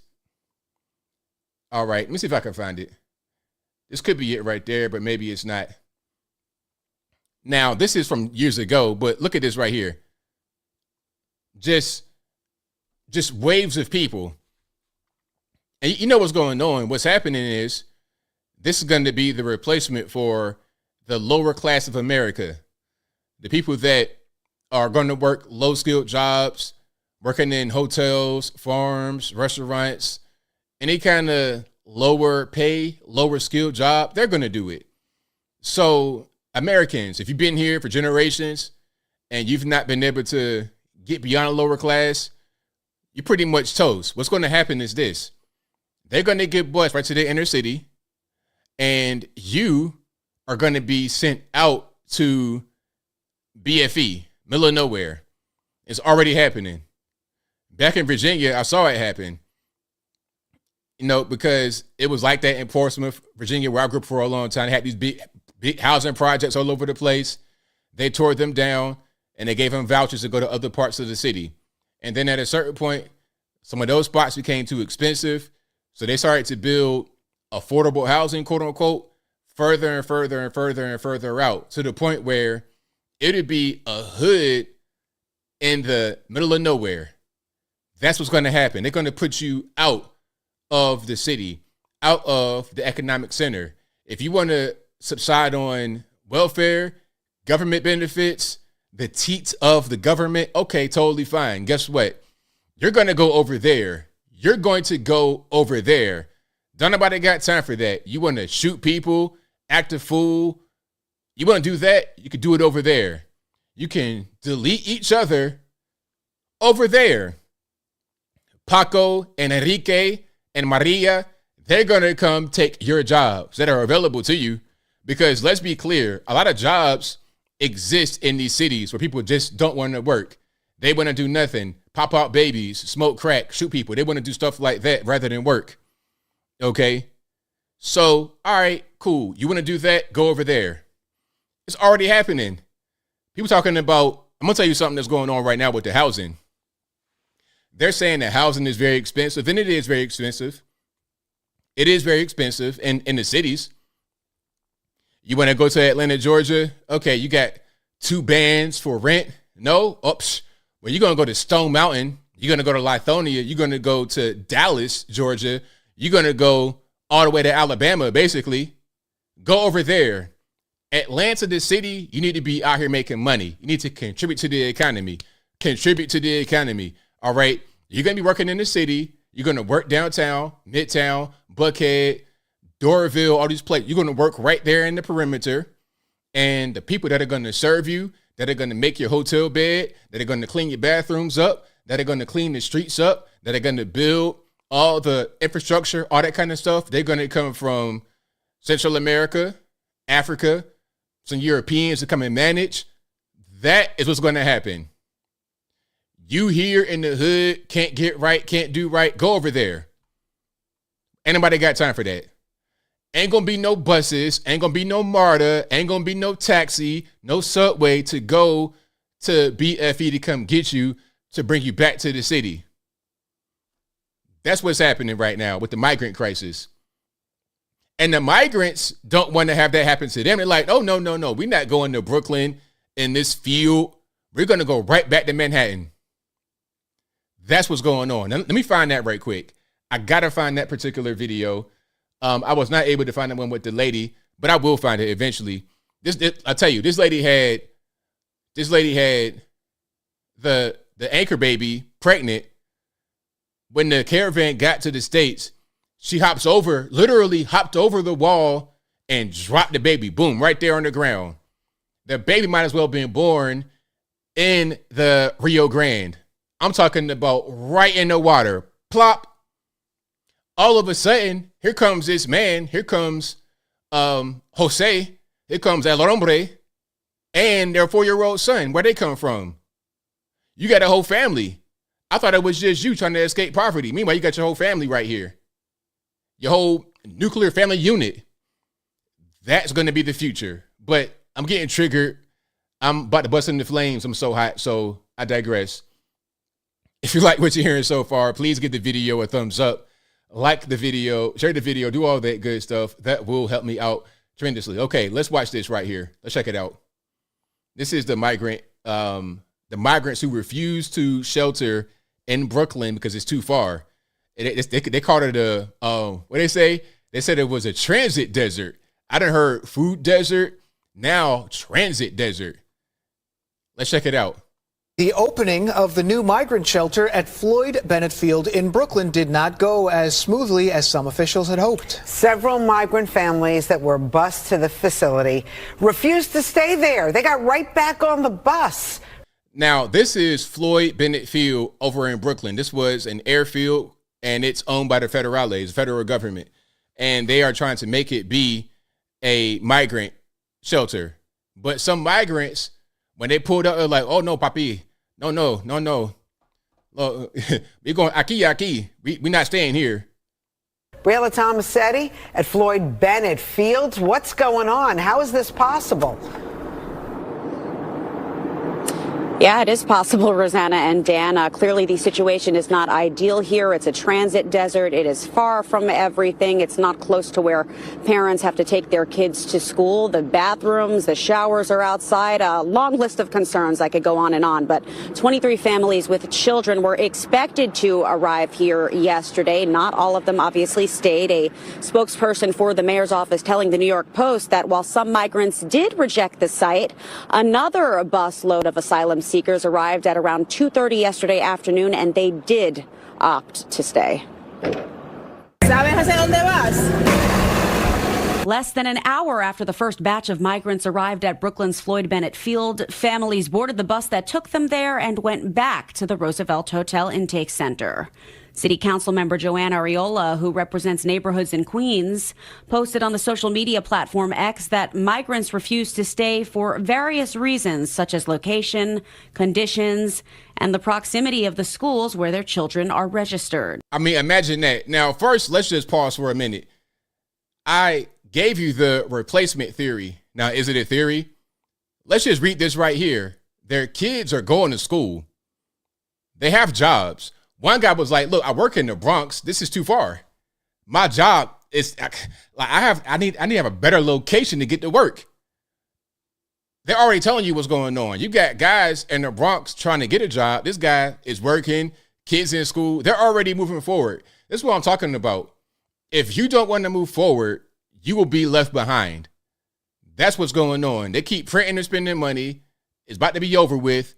They don't have time for the shiftlessness. They don't have time for it. They're going to move forward. They're letting the border be open to allow this to happen. It's not just because they want to be so passionate and kind and forgiving. They are allowing it to happen, and they're also making it happen. They're giving the buses and the planes and the rides to New York, to this place, to that place. It's just happening. When they do interviews, when they go to the border and they do interviews right there and they say, hey, ¿a dónde vas? ¿De dónde eres? Where you come from? Where you going? I came from Africa. I came from Guatemala. I'm going to New York. I'm going to California. I'm going here. I'm going there. They already got assignments before they get into the interior. They already got an assignment. I'm going right here. I'm going to the Bronx. I'm going to Philadelphia. I'm going to Arkansas. Oh yeah, I got a job at the Holiday Inn. I got a job at the Marriott. I got a job at the Hyatt. I got a job at this farm. I got a job over here. I got a job at the I got a job doing construction. I mean, you building houses. I got a job building the bridges in this particular city. I got a job at the water plant. State Assembly member Jamie Williams was on site and echoed those concerns. It's a very isolated area. When you came in, you have to come all around. So it's not a place where you put women and children, and then the facilities is just not, friendly, especially in the middle of the night if a child or an adult have to get up to go outside of the tent to use that bathroom. Floyd Bennett Field was first proposed as a shelter site months ago. The former airfield space is owned by the federal government, but Governor Hochul is footing the $20 million bill.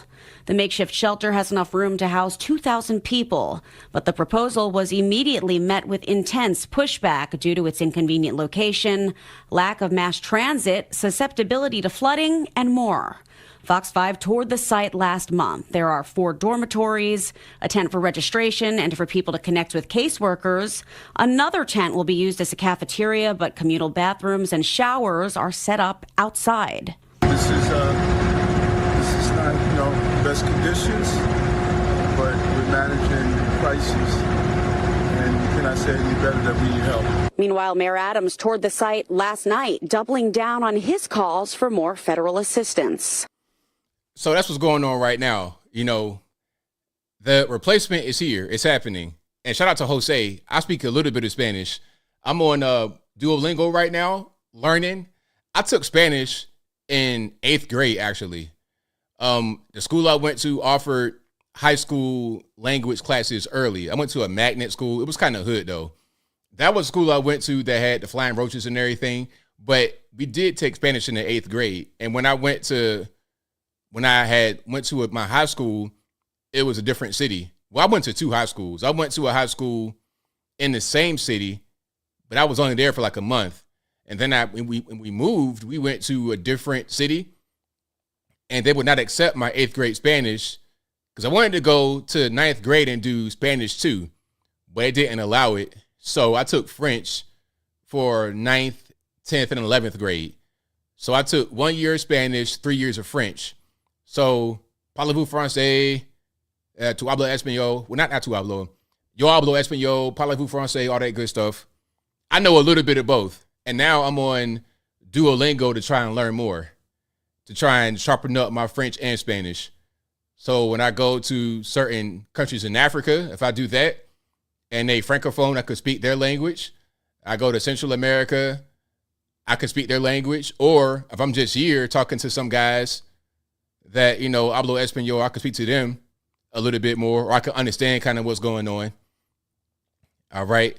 So, and then I think what I might do next, my next language, if I get both French and Spanish down, then I might do like probably Mandarin. I'm gonna need that ni hao, all that good stuff, because Xi Jinping is about to be the king of the world, unfortunately. Hopefully not, but we're gonna see. All right. So, yeah, shout out to you guys. If you like what you're hearing so far, please give the video a thumbs up. like the video, share the video, do all that good stuff. That'll help me out tremendously. Kemplar Files, you're hilarious. Kemplar Files says, Passport Bros get a discount on Duolingo. That's hilarious. That is hilarious. All right. Yeah. But yeah, learning a language is fun though. I like Duolingo. It's a fun thing. I want to get deeper into it. And I want to speak to people that speak Spanish. You know, every now and again, if I see somebody and I could talk to them, I might speak that language. But yeah, let's keep on going here. We got super chats on deck, and then I'm gonna get to the calls. The number to call is 434-658-1220. Again, 434-658-1220.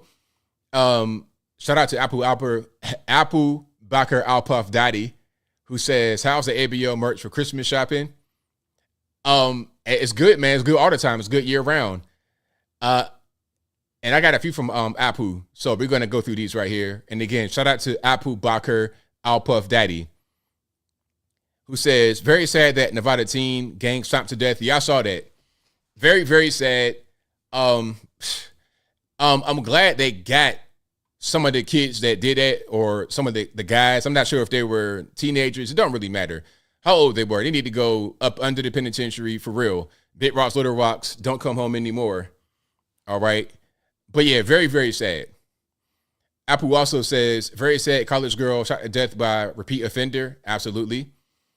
Shout out to Apu, who says Charlie Kirk posted old video of kids with the Glock switch.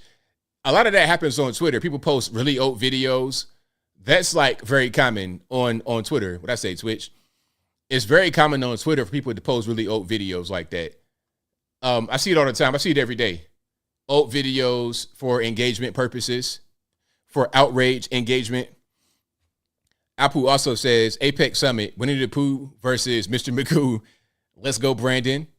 Also, he says, ABL, you street smart, Coke White House, Hunters. Of course. Well, you know what? When I first saw it, I thought, okay, Hunter Biden, who else could the cocaine belong to? But now I think it could have been anybody's. But if you were to ask me to bet, I would put some money on Joe Biden. I mean, not at Joe, but Hunter Biden. And he also says, ABL, you street smart? J6 Fed set up, Godfrey J6ers. Of course, that was a Fed involvement. Of course, like the thing, I'm gonna tell you this. I was invited to go to January 6th. I was invited by a lot of people. Like, they were begging me to go to January 6th. Stop the steal. I got a lot of DMs, emails, phone calls. People were begging me to go. But I already knew what time it was, because I've been to other events. I've been to quite a few events during Trump's presidency in DC, around DC, other parts of the country, all over the country.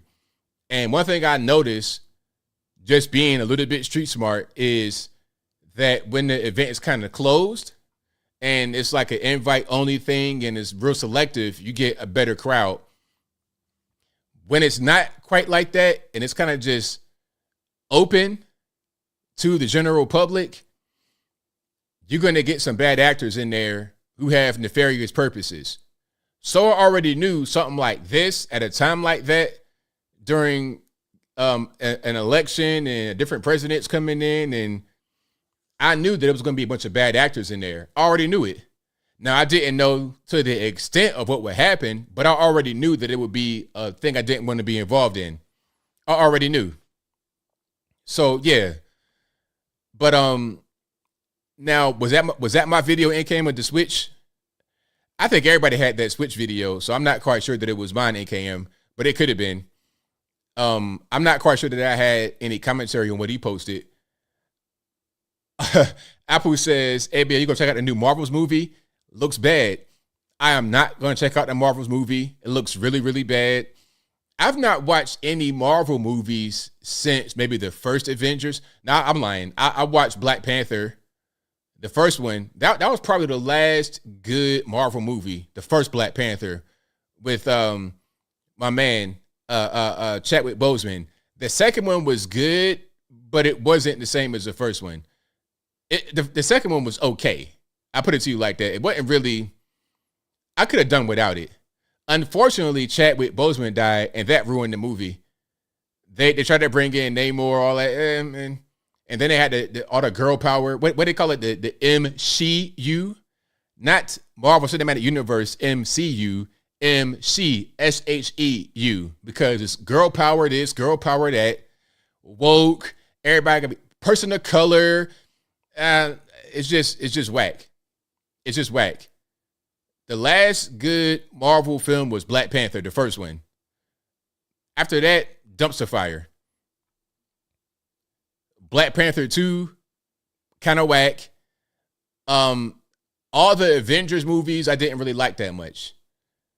I liked it. I prefer the X-Men movies, but I guess Avengers, they had more action, more CGI, things of that nature. But I prefer the story because I'm an X-Men guy. To me, when I was a kid, I was a big comic book. I had a bunch of comics. I had everything. I had X-Men 25 when they took the adamantium out of Wolverine. I had that comic in the pack. I had that one like in 1994. I had that when it came out. I was an X-Men guy. Avengers was like the B team to me. It just didn't really do it for me. But anyway, I'm getting off topic. Also, Shapiro versus Candace makes me sad. Always punch left. Yeah, I got you.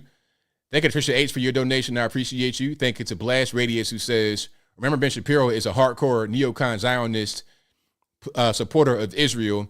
He will back any authoritarian policy to protect his people here.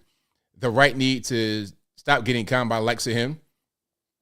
Thank you to Nick Coriel who says, how dare you criticize Israel for carpet bombing civilians and blowing kids' limbs off? Israel is a perfect nation that has never done anything wrong in its statehood. Clown emoji, laughing emoji. Hey, man, you said it, not me. Thank you for your donation. I appreciate you. Thank you to Kelly K, who says, will you dress up as Santa for December streams? I might do one episode with the Santa hat, maybe. Be the Black Santa, the Blanta. That might be a good idea. All righty. Shout out to, let me see. Thank you to Hollow Boy for Life 2002, who says, LMAO, I did not hear that term doo-doo head in years since the 80s. Thank you, man. Appreciate you. Thank you to Joey Muggs, who says, ain't nobody got time for that. Thank you to Monique Price for your good job emoji donation. I appreciate you. Thank you for that. Now let's keep on rocking and rolling. The number to call is 434-658-1220. Again, 434-658-1220. There's also an email in the description if you want to call in through Skype. If it doesn't work right, don't blame me. Blame the white man because it ain't my fault. Let's keep on going here. And shout out to you guys for being here. You guys are the best audience anywhere on these interwebs. All right. The Ukraine war will never end. It's not really meant to end. It's meant to continue. Because the whole purpose is to try and drain Russia of resources. That's all. That's all it is to it. It ain't really nothing else. They want to just put the pressure on Russia, and that's really it. That's all that it is to it. All right. So there's no real reason for them to even try to win, because you know what you could do to win, just go all the way in. Give Ukraine nukes. But if you do something like that, obviously, then nobody wins. You could try to nuke Moscow if you want to. I don't suggest it, because if you do something like that, then the whole world will have nuclear fallout. So nobody wins. There's no winner. It's a matter of draining resources. That's all. Trying to weaken Russia. Anything beyond that, they don't really care too much about it. All right, let me go ahead and get the sound cracking the way it's supposed to be. Y'all give me a second. All righty. Pardon me. 929, you don't lie. Who am I speaking to? Hi, Anthony. How you doing? It's all good, man. What's going on? Yes, about the Cheney manifesto, I believe it is anniversaries. So about that, I mean, WC has been the fact that Cheney had wrote one of her journal that she killed those children because they are white. But do you see it? So it's like none of our Republican politicians, none of them have speak out about that. So wait a minute. So hold on. So what happened now? What was the incident that happened? Do you know the Cheney who commit mass shooting at the Christian private school? And then Stephen Crowder, he leaked out the free page of her journal, and that she wrote that she murdered them because they are white American. Do you remember that? You're talking about the Covenant School shooting in Nashville? Yes.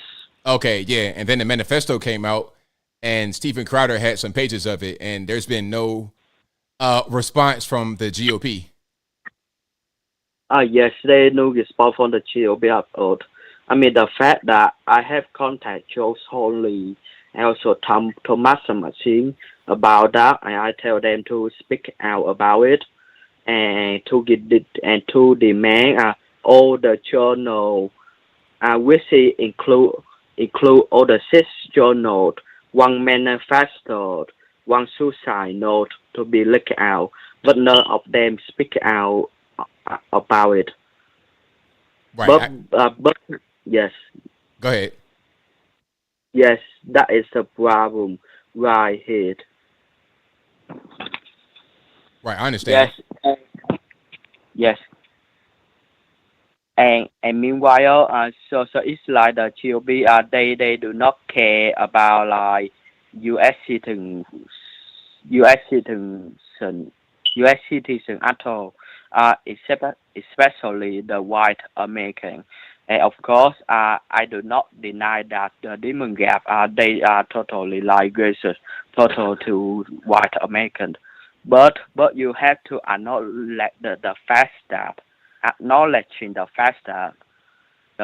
that full-bodied, they put their care and throw anything away about our country problem to focus on the Kanye West people country. I mean, you have to understand that Kanye West people country is not the so-called holy ally. They are a bunch of so bad psychopath people call themselves like God choosing people, while in their country they allow a sodomite, they allow abortion, and also they trafficking kidney and organs, and also Jeffrey Epstein is the Mossad agent. So what so-called God choosing people doing on that? And also I think that I am already told you guys the reason they do all of this because they Tamad, the Babylonian Tamad, told them to do that, to conquer the world, to destroy nation and the people of the world. Listen, I know I am sounding like crazy, like second Kanye West, but no, it's all good, man. Well, thank you for your calls always. Definitely appreciate you. Yes. Let go banging and the salt must flow. All righty. Shout out to my man for the call. And shout out to you guys for being here. You guys are the best audience anywhere on these internets. 631, you're on the line. Who am I speaking to? Hi, ABL. It's Ann from Long Island, New York. All righty. What's going on? Can you please tell me where this man is calling from? What country? He might be. I can't understand a word that he's saying. Yeah. I'm not really sure. He might be here, but I'm not. I think it's from like Vietnam or somewhere. I don't really know. I'm sure he's here. But the thing is, I just wanted to make a statement again today. This is the third time this week. I got severe data breaches. Now they got all my medical records. Okay? Everybody has my social security number in the whole world.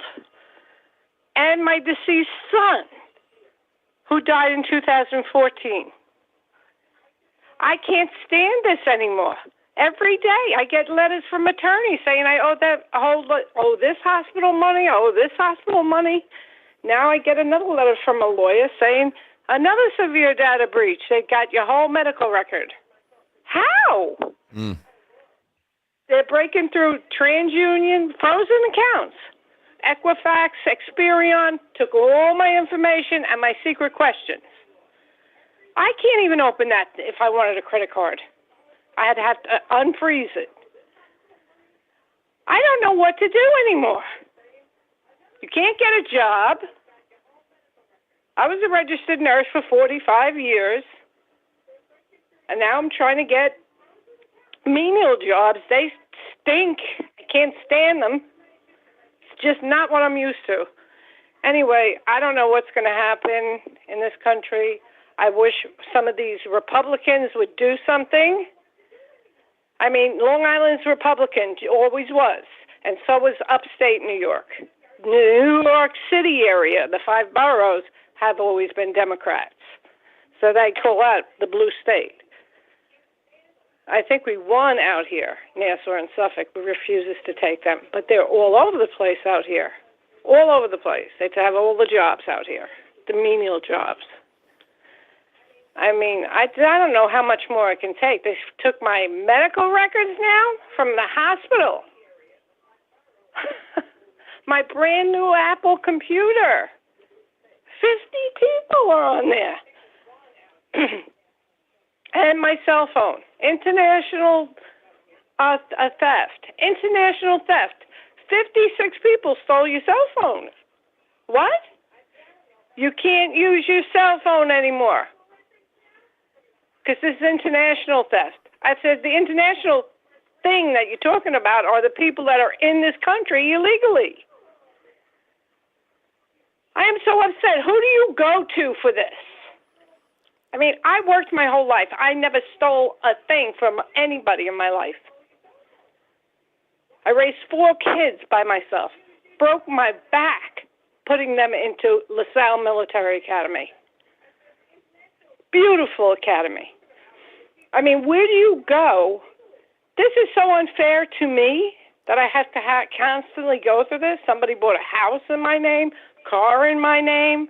The house went foreclosure. The car got repossessed. What do you do about that? What if somebody murders someone with my driver's license number? That's a good point. I can't. I just can't. You know, I am elderly, and I have a bad heart. I've been through enough stuff with the death of my son.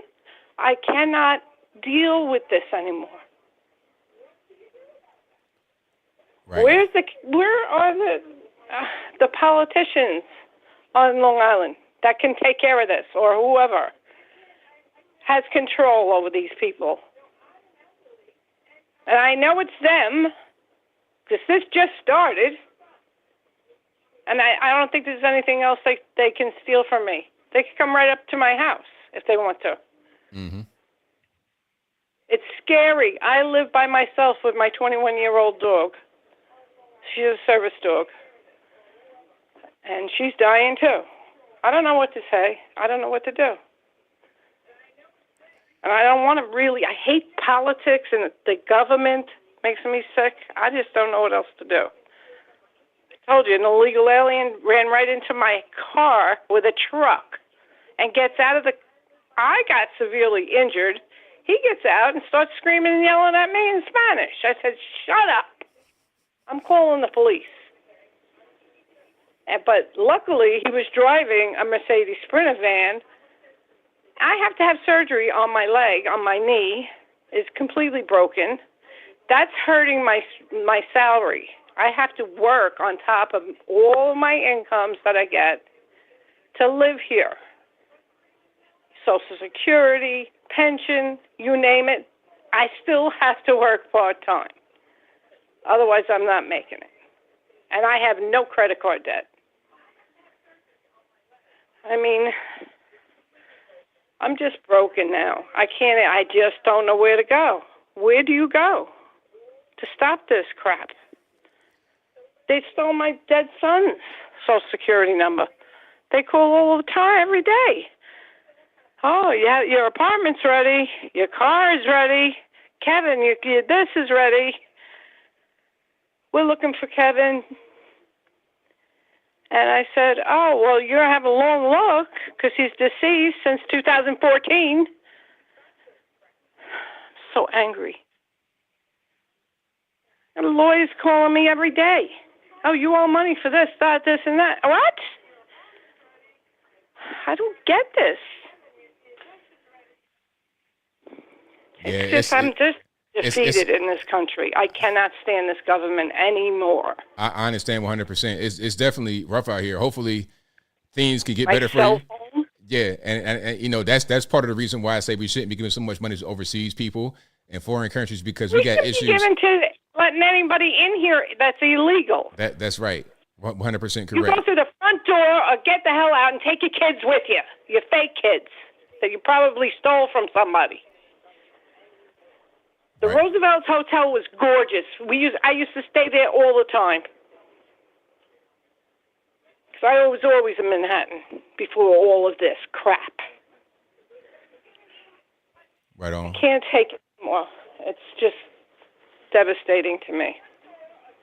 I mean, how long? I would never think of stealing a thing from anybody. Right. I understand 100%. Well, I don't mean to cut you here, but I got to get to a few more calls. Okay. I thank you for your call. I appreciate you.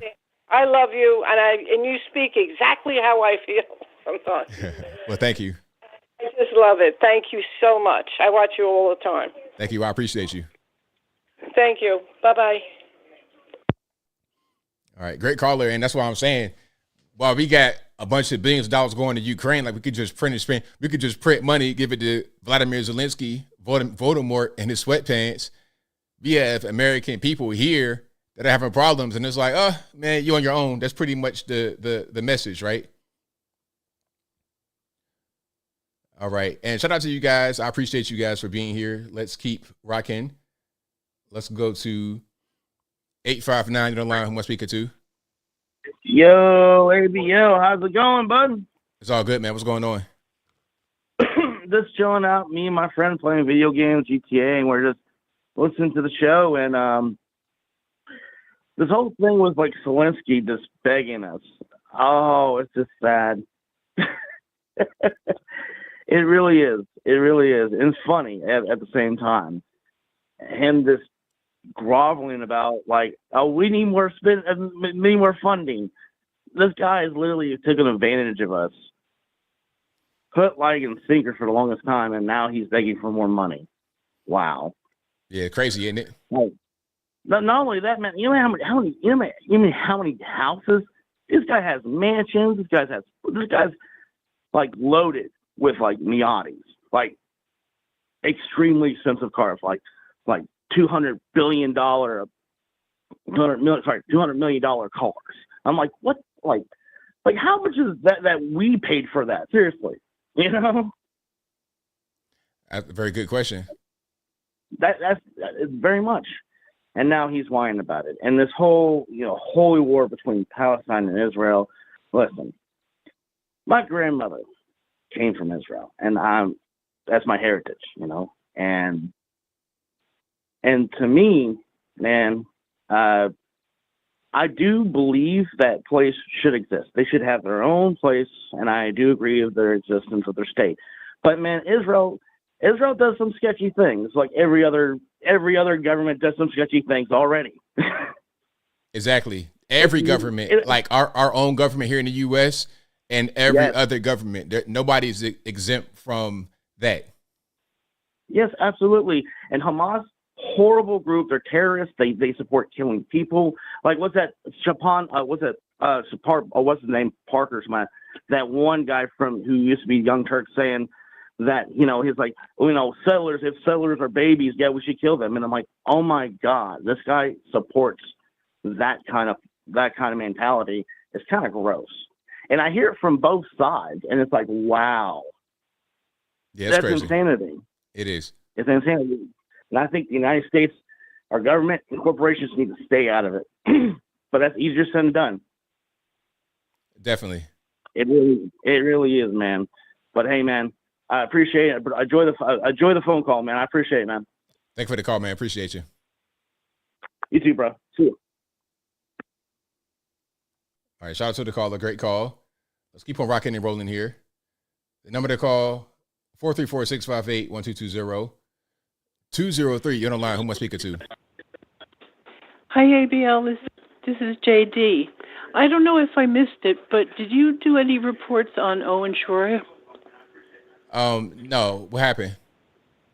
He's an InfoWars reporter, and he got put in jail. Oh, yeah, I think I did see that he got put in jail. Do you know the details behind that? Was it related to January 6th?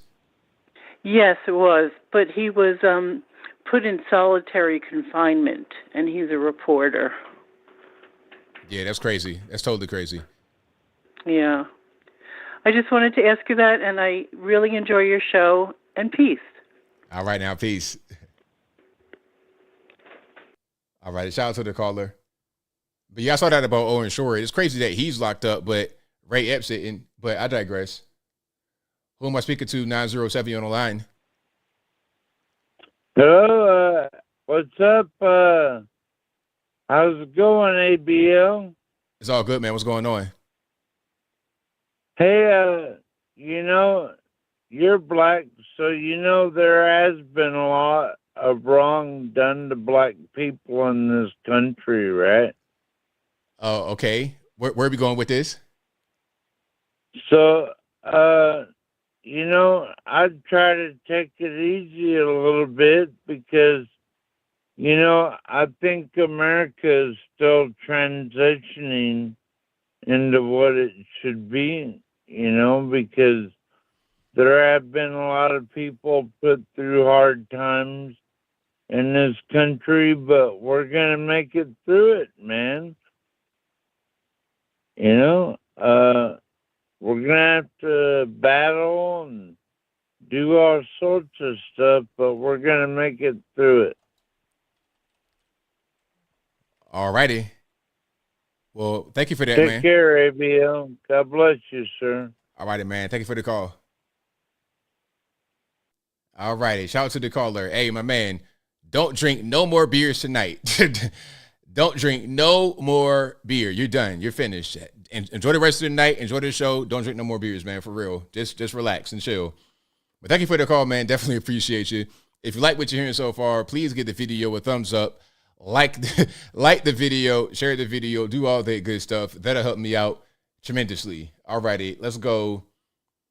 504, you're on the line. Who am I speaking to? Hey, ABL. It's Alien Spaceship. All righty, man. What's going on? All right.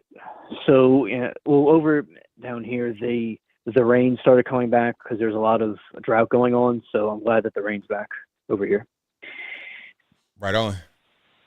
And okay, so very interesting topics tonight and good callers. And so basically, yeah, I think that I have a question about the bombing of the hospital. Did Israel know what kind of weapons were there when they bombed it, or do you know if they know? I have no clue. Okay. But yeah, I understand. It just, that was not many weapons. And most people, as you said in chat, said a lot of people have, way more than that, except that they had a boating accident. There you go. Exactly. Yeah. And also, I do think that it would be, good for, as I said before, to Israel to defend itself. But also, I hope that if there could be some other kind of solution to, get this thing situated, it would be nice, because it does, this thing, I don't know how long it's going to last. It could go on for maybe even years. And there is something that was being talked about the refugees from Palestine, how some people are saying they should be sent into Europe, but I think that maybe those countries over there could, accept them over there. Yeah, I mean, my thing is, why not just be able to live where you are? It's like you got people like they're being forced out of their home. Why not just let them live where they are? You know, if you have terrorists or whatever, you go after the terrorists, not the entire population that are not terrorists. Yeah, I see. And also, I do think that if people did have to evacuate the area, if the other Middle Eastern countries, I think that would be closer to what they are than the Europe, because, you know, Europe has a lot of stuff going on with that. And yeah, I wish there could be some kind of a solution where they could just get the terrorists out and not hurt the civilians. And from what I see, it seems like the Hamas disguises itself amongst the civilians, it seems. And it makes things really tedious, in my opinion, to try to get them out. But what do you think a solution for that would be? I mean, they say they have a really big intelligence apparatus with Israel and Hamas. Well, Israel has the IDF. They have also U.S. intelligence. So it's like, just use your intelligence and go about it that way. Because when the U.S. wanted to kill or delete, pardon me, I know they're going to try to censor me now. When the U.S. wanted to get when they wanted to get bin Laden, when they wanted to get Gaddafi, all these people, it wasn't like, okay, let's carpet bomb the entire Libya, let's carpet bomb the entire Pakistan. Let's use our intelligence and go after them in a direct way. You see, you can blend in with the population if you're these people, but somehow we're able to get these generals and all these people that are very specific with intelligence. Mm-hmm. Yeah, and that was a good point you have. I remember the Osama bin Laden thing. It was 2011, and I was like in grammar school. And yeah, you're right, how they specifically singled him out and got him. And I think in this situation, and you could correct me if I'm wrong, it's a group of people that's like scattered everywhere, or the way I see it. And it's not like one specific person. But of course, you know, Al-Qaeda was a group of people in the Middle East. And it would be nice if they could use that, apply that method were to reduce civilian casualties. That would be nice. Yeah, definitely. Absolutely. All right. And also, I like how you brought up the immigration crisis, because they just want to use them as like cheaper labor. They just want to, you know, use them as like a tool. And they gave them all these false promises that they're going to get all this nice stuff and things just to bring them over here and manipulate them. Yeah, that's all it is. You know, and I think that the people that are coming over here understand what time it is. They know that they're going to come over here and get money. It's mutually beneficial. The United States needs the cheap labor and they need the money. So they're going to work with each other. And then at the end of the day, it's going to be the citizen, it's going to be the middle class person who's going to get the squeeze. If you are a lower class person, then you'll be okay, because you'll be able to live off the government, live off of the welfare state, all that kind of stuff. They'll put you in an enclave over there. And if you're a high class person making a lot of money, you can go rise above all this. You could even leave the United States and it wouldn't be a problem. But you're middle class, you'll be paying a lot more taxes. Your dollar will be worth less than what it is. You don't have any government assistance. You're going to be the one that you'll be the one that will ultimately suffer at the end of the day. Oh, exactly. That is an excellent point, ABL, because it's like, that's the group that's going to get like all the taxes dumped on them. They have to pay for it, and not including all the money that's going out the country into Ukraine and with the Israel conflict, and all the money that's going out. And also there's more people that are going to have economic issues, and it's going to collapse, and people are going to have problems, like say with Venezuela and these other places that had these socialistic policies. And it's like they're just trying to like destroy the country. And these politicians are very clever, that they lie and they cheat the people to vote for them, and then they get all this mess. Exactly. Absolutely. All right. And that's all I have to say for this call. Thank you for taking my call.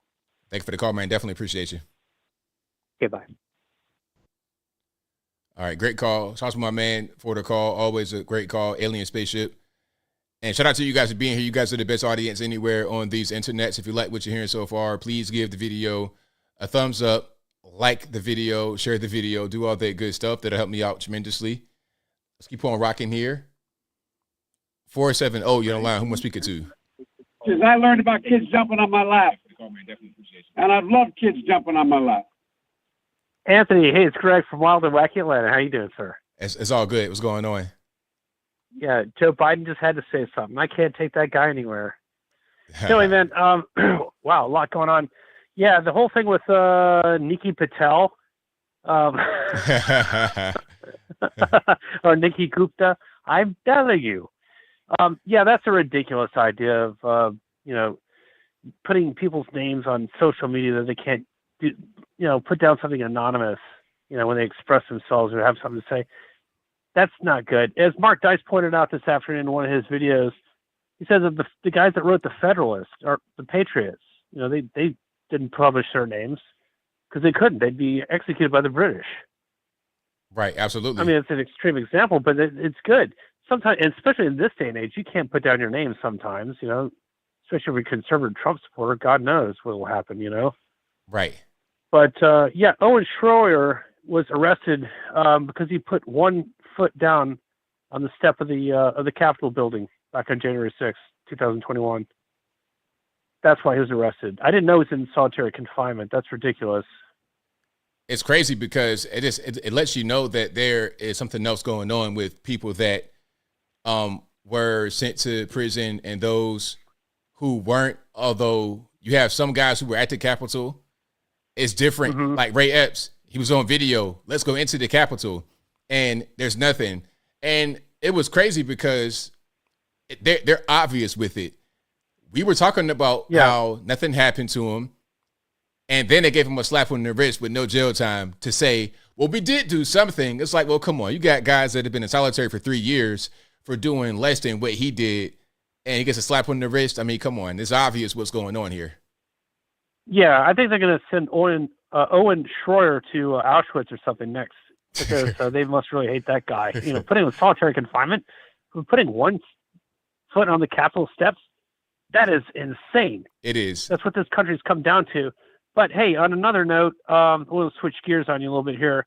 I'm still wearing my Never Surrender Trump mugshot T-shirt. I've been doing that since around September 10th or so, and I'm not really getting the results I expected. I expected to be, really getting people pissed off and cursing at me, saying, F Donald Trump. But I'm not getting that at all. Actually, I'm getting quite the opposite from people of all different races, not just white people. A Mexican lady said something about it. A black guy said something about it. There were Americans. And today I was at Kroger, and this Bosnian lady said, I like your shirt. I talked to her for about 5 or 6 minutes. And I said, you didn't come to America because, you thought this is a racist country, because it's not. And she said, no. She just loves Trump. She says, I'm voting for him. And then she said a second time as she walked off, she says, I love your shirt. But, I really want to get, thrown out of a store or a restaurant. I'm not going to be really completely satisfied until I have people chasing after me, with pitchforks and torches, trying to run me out of town. I really want to piss off the leftists. As I told you 2 or 3 weeks ago, that's the best way to piss off the leftists is to, do something, say something about Trump, where they see Trump's name, anything, in support of Trump, that really pisses them off. It burns them up, and they just can't stand it. Because Trump's living in their head, 24 hours a day, rent-free since June 16th of 2015. And we're going to keep it that way. So anyway, that's all I want to say. And I'm still Ultra MAGA, America First, Trump 2024. You take care, man, and be safe when you come down to Atlanta. Right on, man. Thank you for your call. Definitely appreciate you. Thank you. Thanks for your time. Take care. Bye. All right. Great call as always. Shout out to my man out there in the ATL. And you know what? Atlanta, that's like my favorite city. That's one of my favorite cities that I go to in the USA, Atlanta. But I'm very careful with where I go. I don't go everywhere. I go to certain places.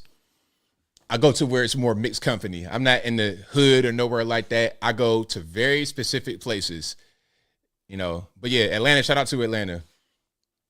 I would move down there, but I'll be way too distracted. I couldn't be focused on my work because there's just so much other stuff going on, but I digress. 815, you're online. Who am I speaking to? You're speaking to Jacob. How's it going, ABL? Everything's all right. How about yourself? Pretty good. So, just funny, I think people talking about government spending or whatever. And, first of all, it's like a false dichotomy. If we didn't spend this money on Israel, we could just be socialist. In our country, basically, we could just spend more money on the problems that we already spend money on, and we don't ever solve the problem because it doesn't have to do anything about money. It has to do with other more complex things because it's a complex issue. But they're like, oh, but why don't we just not spend the money on Israel because we could just spend more money on the homeless here because we don't spend enough money on that. And then like they're like, go Trump, and like shout out Anomaly. He's one of the most like anti-Israel people ever. He annoys the heck out of me. But he like mentioned at one point, he's like, dude, like, granted it was during COVID and there was no other option, but yeah, the bill that Trump passed during COVID definitely like helped to contribute to our deficit, to inflation, to all the problems that the Trump people are all like, well, Trump's going to fix it, even though he contributed to it, just like every other Republican has. And now we got these like showboating people like Meg Gates, like peacocks in Congress who just want to get who just want to get likes and just want to get viral videos. So they got a showboat. And what do we get for it? Like McCarthy's such a rhino. Rhino is just like a term now for NPC, right wingers basically to lob at anyone that disagrees with them. You're a rhino. It's just meaningless basically. And what did we get for ousting McCarthy, who I don't really know much about, and I'm not a huge fan. He's okay. I didn't think there was anything wrong with him. And then we got this other Johnson guy. I like him. He's okay. I don't know much about him, but I don't have anything wrong with him. Basically the same thing. But what do? They passed the exact same bill. We got absolutely nothing out of it except for a big theatrical show. Okay, that's my first point, okay? So you think Republicans are going to win on making big theatrical shows in Congress like, oh, you want to fight me? Sit your butt up. Oh, we're going to oust McCarthy so we can do and not only oust McCarthy, call people a rhino while actually crossing the aisle and voting with Democrats to oust McCarthy to get the exact same thing from Johnson. And I'm sure they'll be calling Johnson a rhino in no time. Onward, your coverage, and I want to like hate on you because I respect you, ABL, but like your coverage of Israel has been like abysmal. And I'm trying not to lose respect, but I'm a little bit triggered because, I mean, your coverage has been terrible. I'm sorry. Okay, so what have I gotten wrong? Well, first of all, Ben Shapiro has had pretty amazing coverage, and people can say he's being emotional and he shouldn't say whatever. Like, I didn't even see what he said in that clip about Candace that was like so controversial. But anyway, what have you gotten wrong? Like today, like you show like, oh, that's all they got from this huge hospital. Like, well, first of all, when you covered the hospital thing, you covered it like actually like Israel bombed the hospital. If my memory serves me correctly, you originally were like Israel bombed this hospital. Come to find out, unless you're like a Hamas freak, it wasn't Israel, it was Hamas. And Israel intelligence, American intelligence, they all agree on that. And if you look at the evidence, it all makes sense. But unless you're like a cultist, basically, but anyway, you started out with that, and today, wait. Let's pause because you're wrong. Now we're talking about different hospitals. We're talking about the hospital that I showed you today, where they did. I said what they said. They conducted. I forgot what the word was. It was an operation. They said an operation. They did an operation on the hospital today. This is a different hospital. Pardon me. Excuse me, sir. You talked for a long time. Let me just talk. I'll give you the floor. Now, it's two different hospitals. This one, it did a specific operation, and then they raided it, and they found those weapons. That's all they found. It wasn't a whole lot. Now, the other hospital was where they did a strike, and there was two different strikes. There was one strike that was confirmed by the hospital itself. They said that they got hit 3 days before the strike you're referring to. The hospital themselves said they got hit by the Israelis 3 days before, and they put up video. Now, the one you're talking about was kind of still up for grabs. Some said that it was Hamas, that they launched a rocket and then it fell on the parking lot. But then there was video that Israel themselves released in the presentation that shows the rocket came from Israel, not Gaza. So that's still kind of up in the air. But regardless of what, excuse me, sir.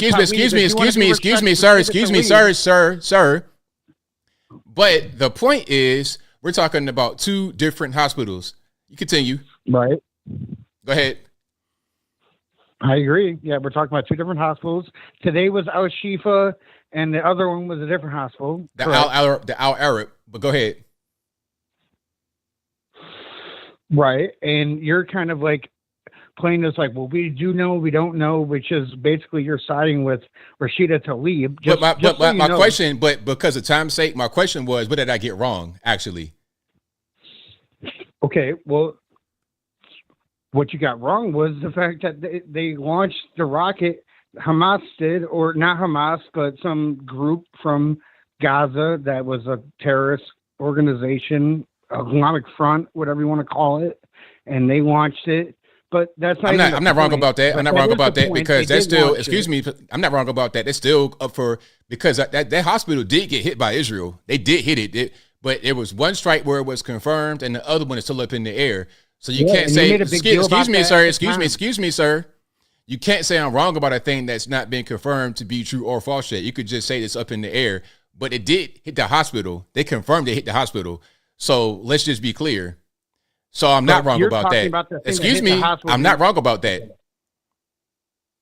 Because it's not been confirmed that it was Hamas or another group or Israel. It's still up in the air. So that's US intelligence and Israel intelligence. No, they didn't. All the evidence, if you look at it, shows that it was a rocket. Sir. The second time. Okay, so we're talking about a rocket. So what else am I wrong about? Well, they were wrong about the fact that it killed. Okay. So we're talking about one rocket. So what's I wrong about? Give me something else. Okay. Well, today they were going into Al Shifa, and like honestly, it's too soon to tell. Like they just happened today, so honestly, neither you nor me can really make a full like analysis of like what they got from Al Shifa Hospital or what is really going on in Al Shifa Hospital. Although I think I know more about it than you do, to be honest. But as far as what they got out of it today, you're just showing some posts and be like, well, that's it. Oh, see, that's all they got. Well, actually, sir, I've seen a video that they put out where they showed different rooms and the MRI room and everything else. What I'm showing you is just a piece of it, just for time's sake, rather than going through all the video. Have you seen the video that they put out? Okay, and they have an underground bunker underneath that. But the point is, even over the ground, which isn't the main part. The main part is under the ground, but even above the ground, they showed the walkthrough, and here's a bag with an AK-47 and a bomb vest with Hamas and this and that, and it's like, why is that in a hospital? Like, okay, that is a point. And everything you acknowledge. What you're referring to, I showed in the screenshot. So what else are we talking about? Anything else? Well, you said I had abysmal coverage. So give me something else, and then I'll let you off the hook. I think that you should be giving that, and the fact that even among America, the anti-West sentiment and the BLM sort of anti-West, anti-colonialist, anti-Israel, anti-Semitic sentiment that is even within America, you haven't really been covered. Like if it was a leftist and there was a bunch of Democrats, like you'd be like, look at these crazy leftist Democrats. But because it's about Israel and it's leftist crazy Democrats, you're just sort of like, well, they're kind of right.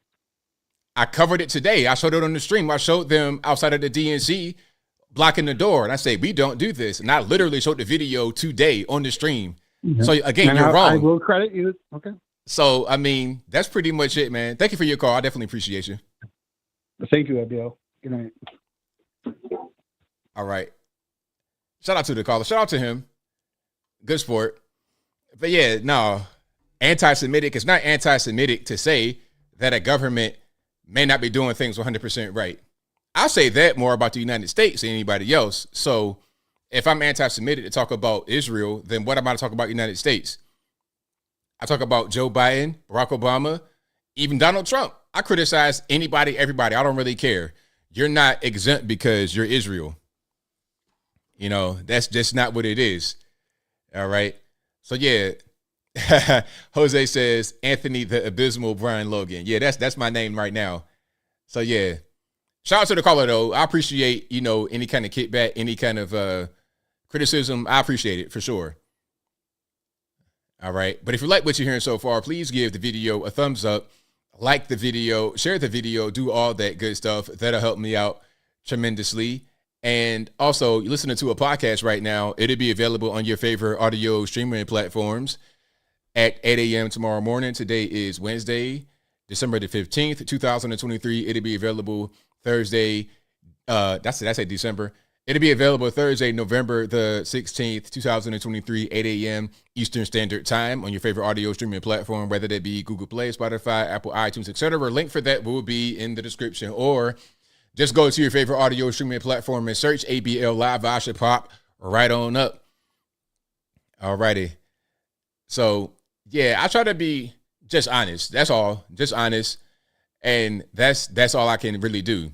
Honesty. Honesty is the best policy, because if you don't lead with honesty, if you want to, you know, come up here, start making up lies and things of that nature, that's when things get really weird, really strange. And that's not what you want to do in this world. Not at all. Yeah, it's weird. Tiniverse says, yep, it's weird.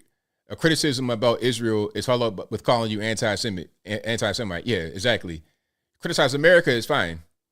Yeah, let's criticize Joe Biden, Barack Obama, criticize Janet Yellen for going over to China and tripping on shrooms, bowing too much. Yeah, that's totally fine. You can do that.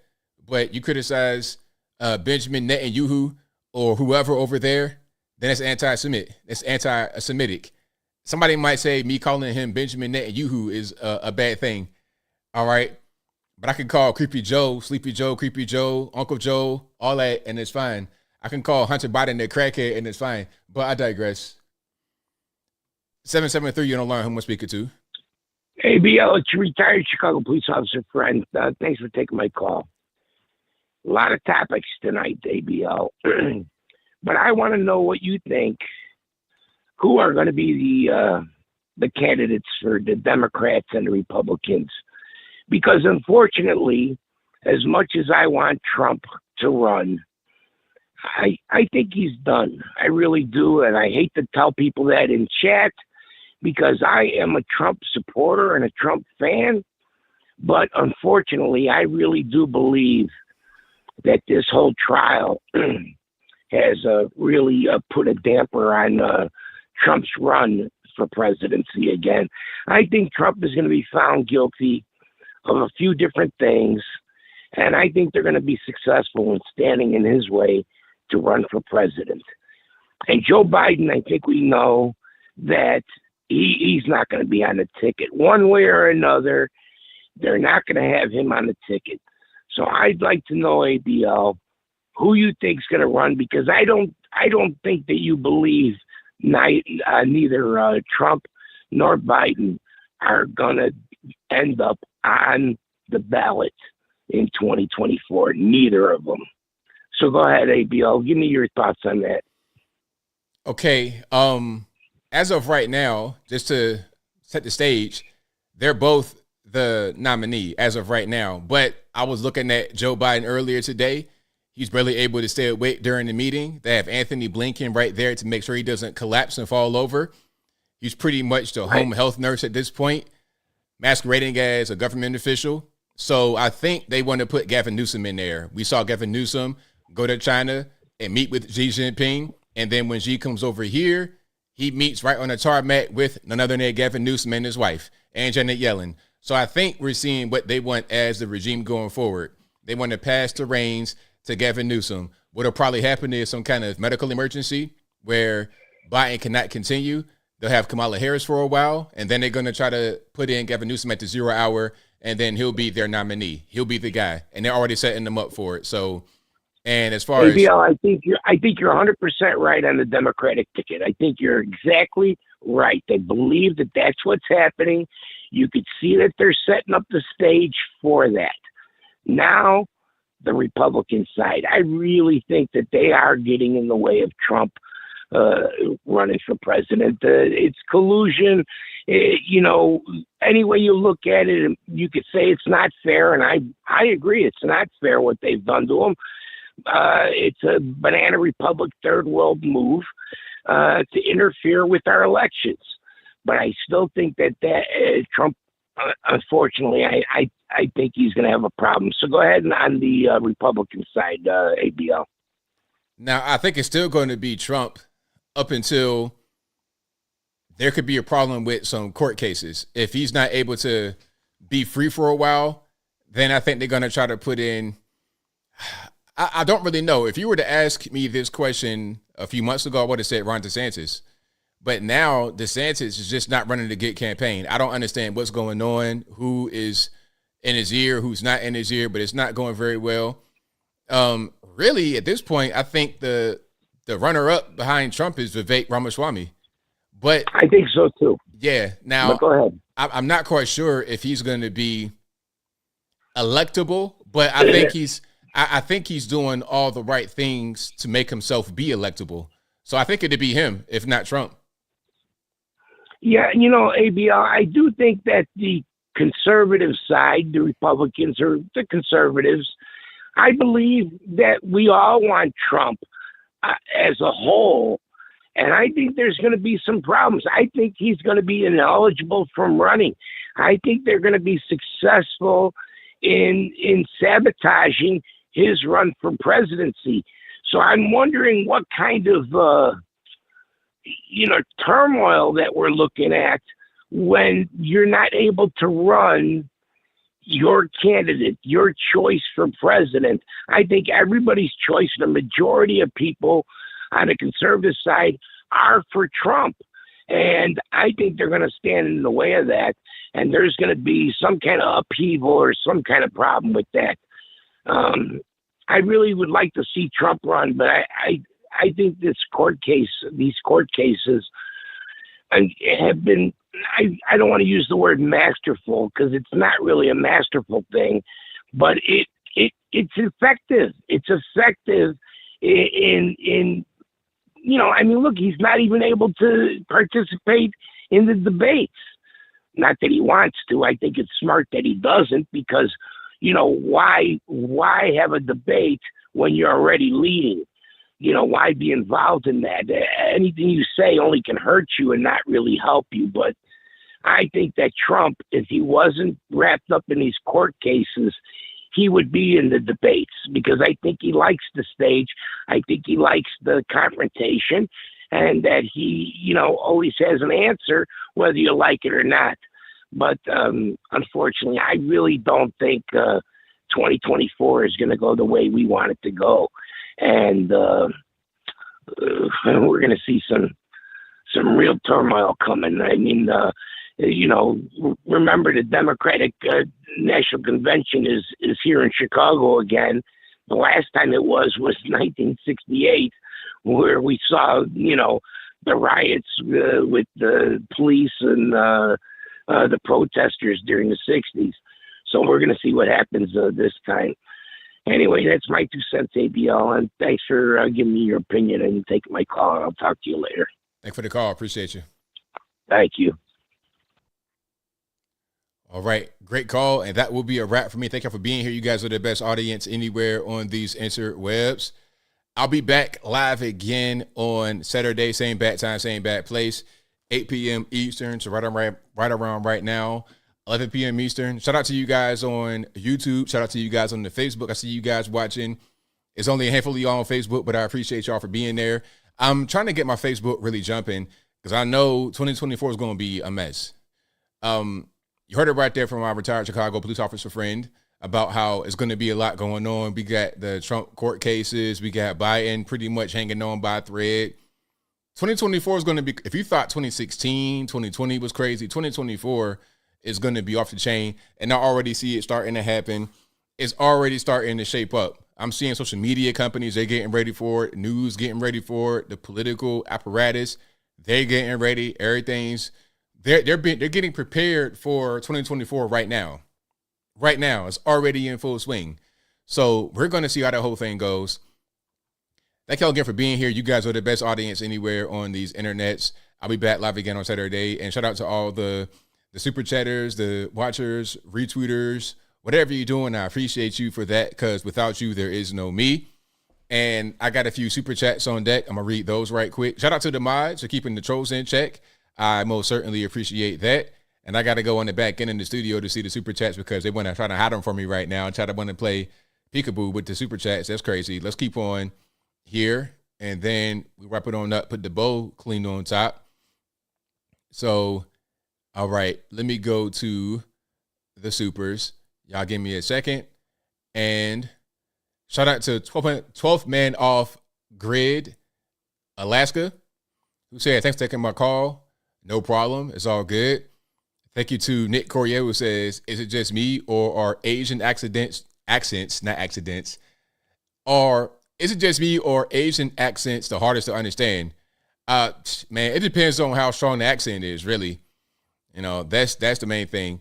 Shout out to Frackniak, who says, see the black wheelchair Santa ornament at Target? I have not seen that. That's crazy. I have not seen that, but I'm sure if I go to Target, I'm going to see a lot more than a black wheelchair Santa. I'm going to see, all the colors in the rainbow and everything else, if you catch my drift. But that'll be a wrap for me. I will see you guys again next time. And until next time, y'all be safe. I'm out, and peace.